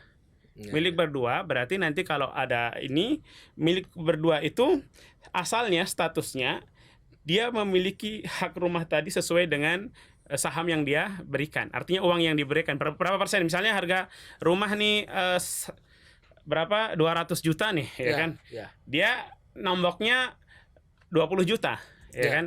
Dia persentase dari 20 juta saya dari Ya. itu tadi saja, itu kepemilikan dia. Nanti kalau toh ternyata dijual harga rumahnya naik, persentase tadi. Persentase tadi. Jadi bukan langsung separuh-separuh, kecuali istrinya mengatakan ini sudah, nanti ini rumah kita bagi dua. Pokoknya separuh punya saya, separuhnya punya Ya. abang misalnya. Ya. Maka itu lain lagi sesuai dengan akad dan kesepakatan. Soalnya saya bertanya begini, soalnya kalau dalam kompilasi hukum Islam, jadi semua harta yang diperoleh pada saat perkawinan itu merupakan harta bersama. Kalimatnya gonogini, Ustaz, gitu. Kecuali kalau memang dibuat di perjanjian awal. Nah, Jadi kalau seandainya pasangan yang baru menikah itu membuat perjanjian bahwa kita pisah harta. Pisah harta berarti harta istri terpisah daripada harta suami. Maka berlaku seperti yang tadi Ustaz bilang. Berarti kalau kita bicara syariat, secara syariat itu sebenarnya tanpa perjanjian. tanpa perjanjian pun sudah terjadi pemisahan harta antara mestinya. istri dan suami. Nah, itu saja Ustaz. Begitu. karena kompilasi hukum Islam ini kan muncul belakangan Ya. dan berdasarkan fakta dan realita yang ada Di lapangan pada Di saat lapangan, itu. Dan ya, memang pada saat itu kan artinya masyarakat kita itu masih buta hukum lah kalau secara umum ya belum termasuk paham hukum tentang- syariat begitu. Iya. Karena orang yang dulu-dulu itu kan yang sekolah artinya yang tahu ilmu agama itu memang pangkatnya sudah kiai dan lain Iya. sebagainya. Kalau pada tahun segitu kan pada undang-undang perkawinan dibuat atau kompilasi hukum Islam dibuat itu memang begitu. Jadi mungkin sama seperti tadi Ustaz bilang, kenapa psikotolik itu 6 bulan? Ya alasannya kurang lebih sama lah. Iya. Begitu. Kita lanjut Ustaz. Baik, silahkan. Perfect. Nah, lumayan ini kita ini. Iya. Nah ini Ustaz. Nah, ini masih batin juga rupanya, tapi yang termasuk juga ini problem. Suami rajin kerja di luar, rajin kantor, rajin kerja apa saja, tapi malas ngerjain kerjaan rumah. Sedangkan tadi Ustaz bilang kan bahwa sebenarnya bukan aib untuk suami bantu-bantu Iya, istri. betul sekali. Tapi kan ada suami begitu Ustaz. Memang dia kalau soal cari uang rajin lah dia. Mau keluar pagi sampai katakanlah pulang malam itu gak ada persoalan bagi dia, ya kan? Artinya saya taunya sebagai laki-laki saya kerja cari uang, begitu. Baik. Bagi saya jangan suruh saya kerja rumah tangga lah, Rumah begitu tangga. kalau. Nah, Baik, barakallah. ini secara syariat bolehkah laki-laki berpandangan seperti itu, Ustaz? Baik. Kalau dia ya kita lihat dia mengumpulkan, dia katakanlah dia bekerja, dia cari uang, dia ini, kemudian dia penuhi semua kebutuhan istrinya dan dia tidak membebani istri dengan tugas yang di luar fitrah dia. Apa ini? Di luar fitrah misalnya sekarang kan memang banyak ya para istri-istri tangguh, mungkin ganti galon apa semuanya dia bisa. Bahkan yang lebih berat dari itu mungkin ganti ban mobil juga bisa kan. Ini kan di luar fitrah aslinya ya kan. Bahwasanya hal itu dilakukan suami. Kalau ternyata suami sudah mengcover semua itu, dia tidak melakukan. Artinya istrinya tidak perlu sampai melakukan hal seperti itu. Istri tidak melakukan itu, suami juga tidak secara fisik, tapi dia bayar orang untuk melakukan itu semua. Ya, dia mampu lah begitu. Dia mampu melakukan itu karena dia tadi katanya dia cari duitnya banyak kan. Dia bayar orang untuk kebutuhan-kebutuhan yang memang itu kebutuhan di rumah tangga. Ya. Dia tidak lakukan, tapi istri juga nggak lakukan. Ya. Nggak melakukan itu. Ya. Boleh-boleh saja. Tapi kalau dia nggak mau dengan alasan saya pekerja terus semua dibebankan sama istri dari mulai ini ganti air galon semuanya tadi ya. Ada mungkin atap bocor juga istrinya yang harus ini. Ya, ini nggak benar. Sampai itulah. Ya, nggak benar seperti itu. Artinya kalau istri menjalankan tugas di rumah tangga dengan sesuai dengan fitrahnya ya itu yang wajar. Ya. Tapi kalau dia suami yang punya harta tadi banyak berlebihan, mungkin dia bisa sediakan pembantu untuk istrinya sehingga istrinya nggak perlu kerja Ya. yang lebih berat. Ya. Dia mungkin istrinya hal-hal yang memang terkaitan dengan mendidik anaknya itu lebih fokus ya kan. Kemudian hal-hal yang membuat suaminya senang ya, tadi berhias, Ya. urusan di kamarnya segala macam. Ya. Hal-hal itu lebih bagus.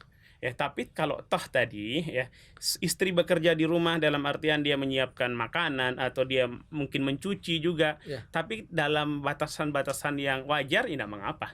Dan itu memang masih masuk fitrahnya dia. Tapi Ustaz, Nah, ini kalau kita bicara tugas istri itu apa sih Ustaz? Kalau kita bicara cuma ya mendidik anak ini kan bosan nih Ustaz katanya. mendidik anak itu bukan cuman mendidik anak itu adalah pekerjaan yang sangat mulia dan sangat rumit. Sangat rumit kalau tidak dibarengi dengan ilmu gitu kan. Ya, artinya kan memang mendidik anak itu beda dengan mengajar kan begitu Ustaz? Iya. Karena kalau mendidik itu artinya begini, akhlak anak dan lain sebagainya Betul. itu include masuk di situ. Semuanya mendidik ya. Nah, cuma kan ya artinya kan begini Ustaz. Ya mungkin saja ada istri yang merasa bahwa karena rutin itu saja kerjanya, akhirnya jadi hal yang membosankan. Di satu sisi dia lihat suaminya mungkin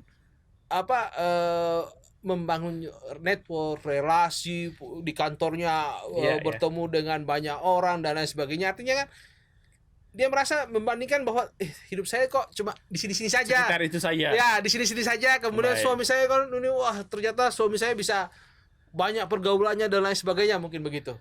Istri boleh bergaul, tapi dengan batasan-batasan yang memang tidak melanggar syariat. Komunitas yang baik, komunitas yang mungkin untuk mengembangkan dia punya bakat, tapi tidak sampai melalaikan tugasnya. Ya. Boleh istri punya teman-teman mungkin hobinya apa? Hobi bikin kue, gitu kan? Bikin kue. Hobi ini. Ya. Yang bahaya hobi shopping. Tapi kalau suami uangnya banyak ya nggak apa-apa kan? Banyak Karena yang bisa dihabiskan. karena kata orang Iya, iya. suami istri kan workshop ya. Workshop ya. Suami work, istri shopping. ya, workshop.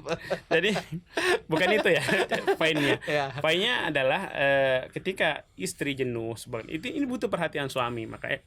Makanya suami ketika kerja cari nafkah segala macam jangan sampai hanya itu saja. Ya. Suami bertanggung jawab memastikan dan bagaimana dia merangkul agar istri dan anak-anaknya bisa sama-sama ke surga. Dan itu nggak cukup kalau hanya sekedar dikasih uang. Ya, karena kalau uang saja itu kan malah jadi bumerang, bahaya. Bisa jadi bumerang karena Iya. disalahgunakan, tidak dikontrol. Iya. Apalagi kita kadang pulang tanya, "Ma, anak-anak sudah makan, Mam?" Belum. Yang ditanya makan doang gitu kan. Iya. Jarang yang bertanya, "Mam, anak-anak sudah sholat?" Ya. Mami sudah sholat atau segala macam kan Ya. jarang. Padahal Ya. itu hal yang sangat penting. Tanya juga itu kebutuhan sandang pangan papannya, tapi rohnya juga harus diperhatikan.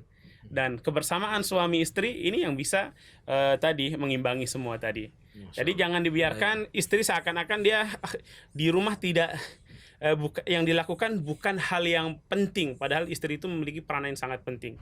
Ini yang harus kita sadarkan bahwasanya tugas seorang istri itu tidak kalah mulia dengan tugasnya para suami. Hanya memang fitrahnya istri adalah dia di rumahnya Dalam mendidik lingkup rumah tangga, tangga, yaitu peranannya sangat besar. Ya. Tadi sudah saya singgung para ulama yang hebat-hebat seperti Imam Syafi'i. Ya, Imam Syafi'i siapa yang mendidik, mengarahkan sampai ini? Ibunya. Ya, karena bapak beliau sudah wafat, ya kan. Dan juga ulama-ulama yang lainnya ya sampai sekarang. Ya, kalau kita lihat memang rata-rata ibu-ibu yang memang memiliki perhatian yang serius kepada anak-anaknya, pada keluarga, anaknya ini berhasil. Anaknya ini rata-rata yang berhasil yang di situ. Maka tapi itu butuh dukungan, sokongan dan perhatian suami. Jangan pokoknya ibu sajalah. Suami nggak mau ngurus anak. Bahkan kadang kita ditanya anak, ini Abi ini bagaimana ini Abi? Tanya Umi. Padahal kan anak juga perlu dibangun kedekatan dengan abinya atau bapaknya, ya. Gitu. Ya, ini jadi peran istri yang sangat penting ini yang kadang-kadang tidak disadari, baik oleh suami juga kadang-kadang Ustaz ya. Iya. Betul. Mungkin kita kurang memberi apresiasi juga. Ah, Ini juga. perlu apresiasi, hadiah, ucapan terima kasih. Ya. Kadang istri diajak jalan-jalan, ya kan? Ya. Ya mau vacation, staycation, enggak apa-apa, terserah. Vacation pen- staycation ya. Ya, kan kadang kalau kita vacation keluar kota biayanya besar nih. Ya, Ya udah ya. staycation aja. Ya. Kita nginep di sinilah sekalian Ya. sama keluarga ini. Itu Ya. perlu, ya. Ya. Itu perlu memang diagendakan sehingga suami istri juga tidak menganggap kehidupannya Itu Itu aja. Di situ-situ saja. di situ-situ saja. Tapi ini kita berbicara sesuai dengan kemampuan. Ya. Jangan juga istri yang dijadikan patokan yang ada di medsos misalnya dia di rumah tapi selalu melototin IG. Ih, teman saya kemarin udah staycation di Ya. sini, teman Ya. saya ini. Jangan. Ya. Kita hidup dengan kehidupan yang nyata, jangan hidup di dunia maya. Ya. Yang karena kadang yang indah-indah di dunia maya itu tidak Tidak seindah itu di dunia nyatanya gitu kan. Jadi kita ini angan-angan tidak Iya, betul. tidak sebagai realita itu. betul. Maka tadi ya kita berikan Ya, ya, apresiasi ya. kepada istri, hadiah dengan segala macam dan itu kalau nggak perhatian seorang suami nggak akan melakukan hal itu. Ya. Padahal kebersamaan kita contoh nih Rasulullah Shallallahu Alaihi Wasallam.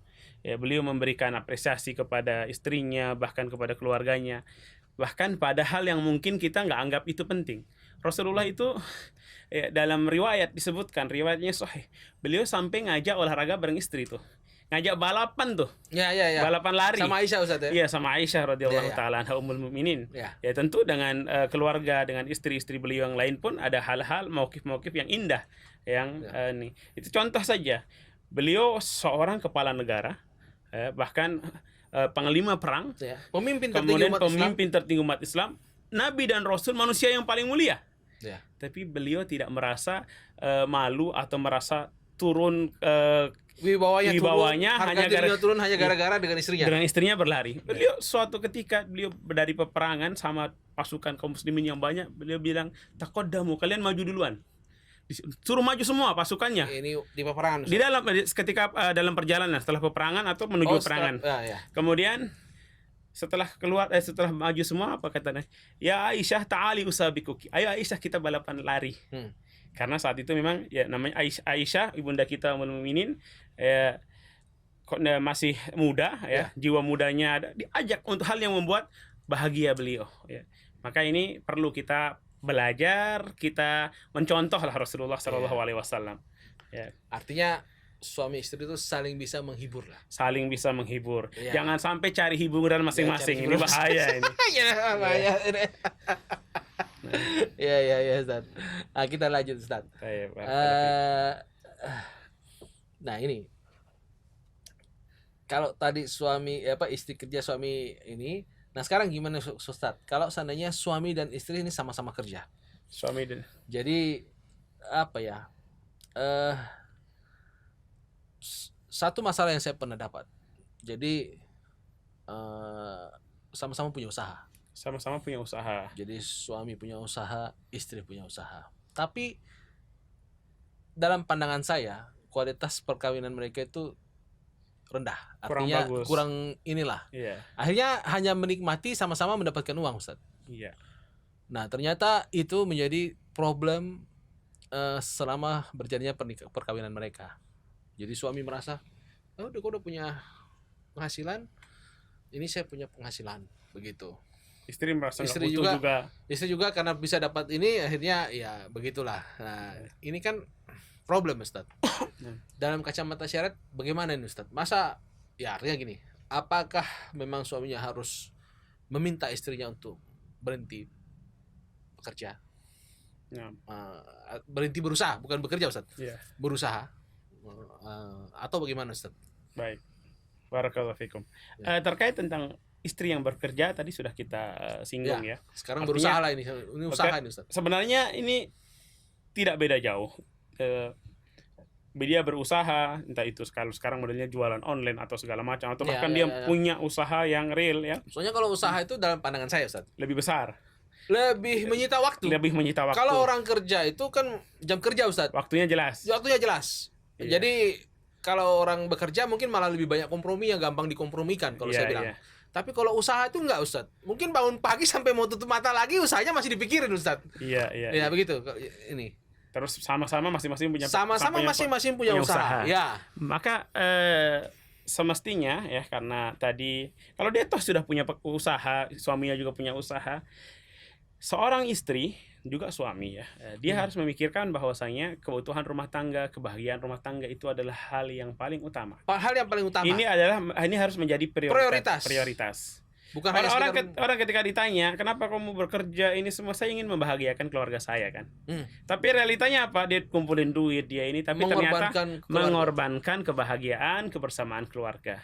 Kalau ternyata tadi bisa diatur dan semuanya saling mendukung, tidak menyebabkan masalah yang besar. Kalau masalah dalam rumah tangga pasti ada kan. Ya. Setiap ada masalah bisa segera diselesaikan. Ya tidak mengapa. Yang jadi masalah ketika itu justru menjadi sebab perpecahan dan kehancuran rumah tangga. Ini jangan sampai.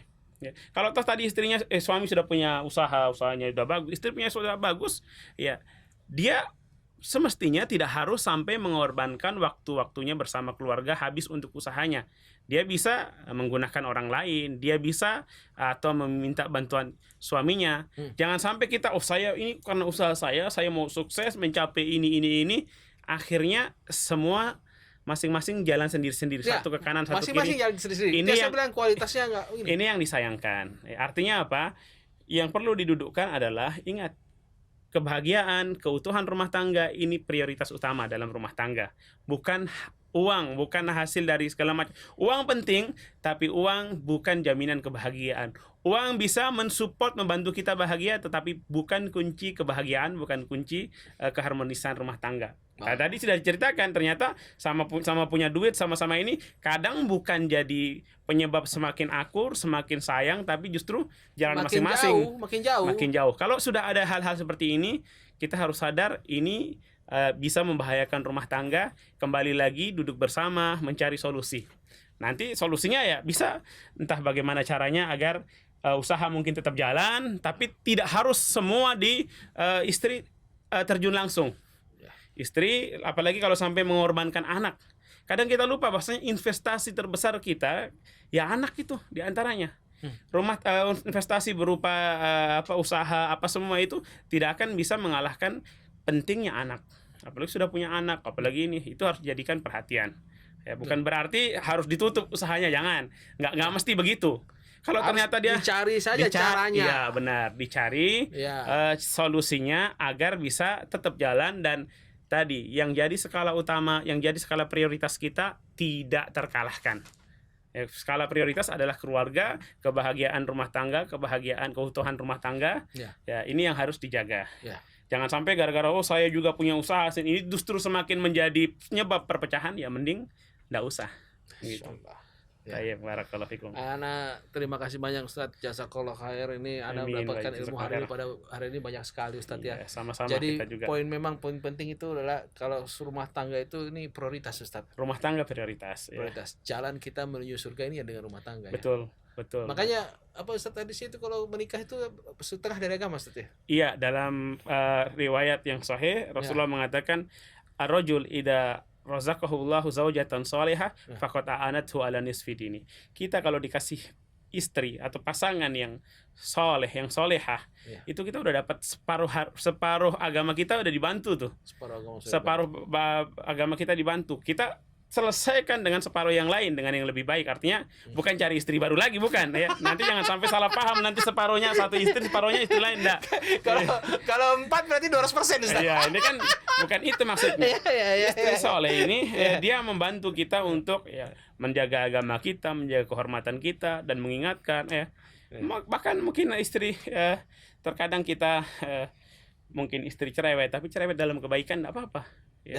Cerewet yang mengingatkan mungkin suaminya tadi, karena tadi disinggung hobi ngoprek barang-barang elektronik atau yang lainnya sampai lupa waktu mau sholat, istrinya dia ingatkan. Cerewet biasa enggak apa-apa, tapi tetap istri juga harus cari istilahnya cari selak lah ya. Cara penyampaiannya. Kadang kalau dicampaikan dengan cara begini ini menimbulkan masalah. Malah ribut. Ribut, harus cari ini. Padahal niatnya baik, tapi mungkin cara yang kurang pas juga ini bisa jadi masalah. Jadi mungkin sebagai suami istri itu nasihatnya adalah jangan berhenti untuk saling berbicara Ustaz. Betul. gitu ya. Betul, Semua hal dibicarakan. Semua disampaikan, dibicarakan untuk kebaikan ya. Ya. Semua dibicarakan untuk kebaikan. Ya. Barakallahu fiik. Semoga keluarga Amin. kaum muslimin, keluarga kita semua ya Amin. dijaga oleh Allah, senantiasa kita bisa hidup bahagia di dunia bersama pasangan kita sampai nanti kita di akhirat bersama-sama. Amin. Bukan cuman sampai kakek-kakek, nenek-nenek, tapi sampai di surganya Sampai Allah. surganya Amin ya rabbal Amin, ya rabbal alamin. alamin. Ya, jazakallahu khair Ustaz. Amin, Terima wa kasih. Nanti pemirsa bisa kalau mau bertanya-tanya ya silakan di kolom komen ya Ustaz ya. Baik, di Nanti kolom komen. kalau memang suatu saat bisa kita ulas lagi Ustaz ya. Insya Allah, Masya insya Allah. Allah. Terima kasih banyak Ustaz. Jazakallahu khair. Dengan demikian inilah akhir dari pertemuan kita.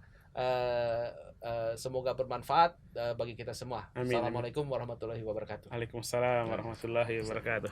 Uhden bertanya, Ustadz menjawab. Ustadz menjawab.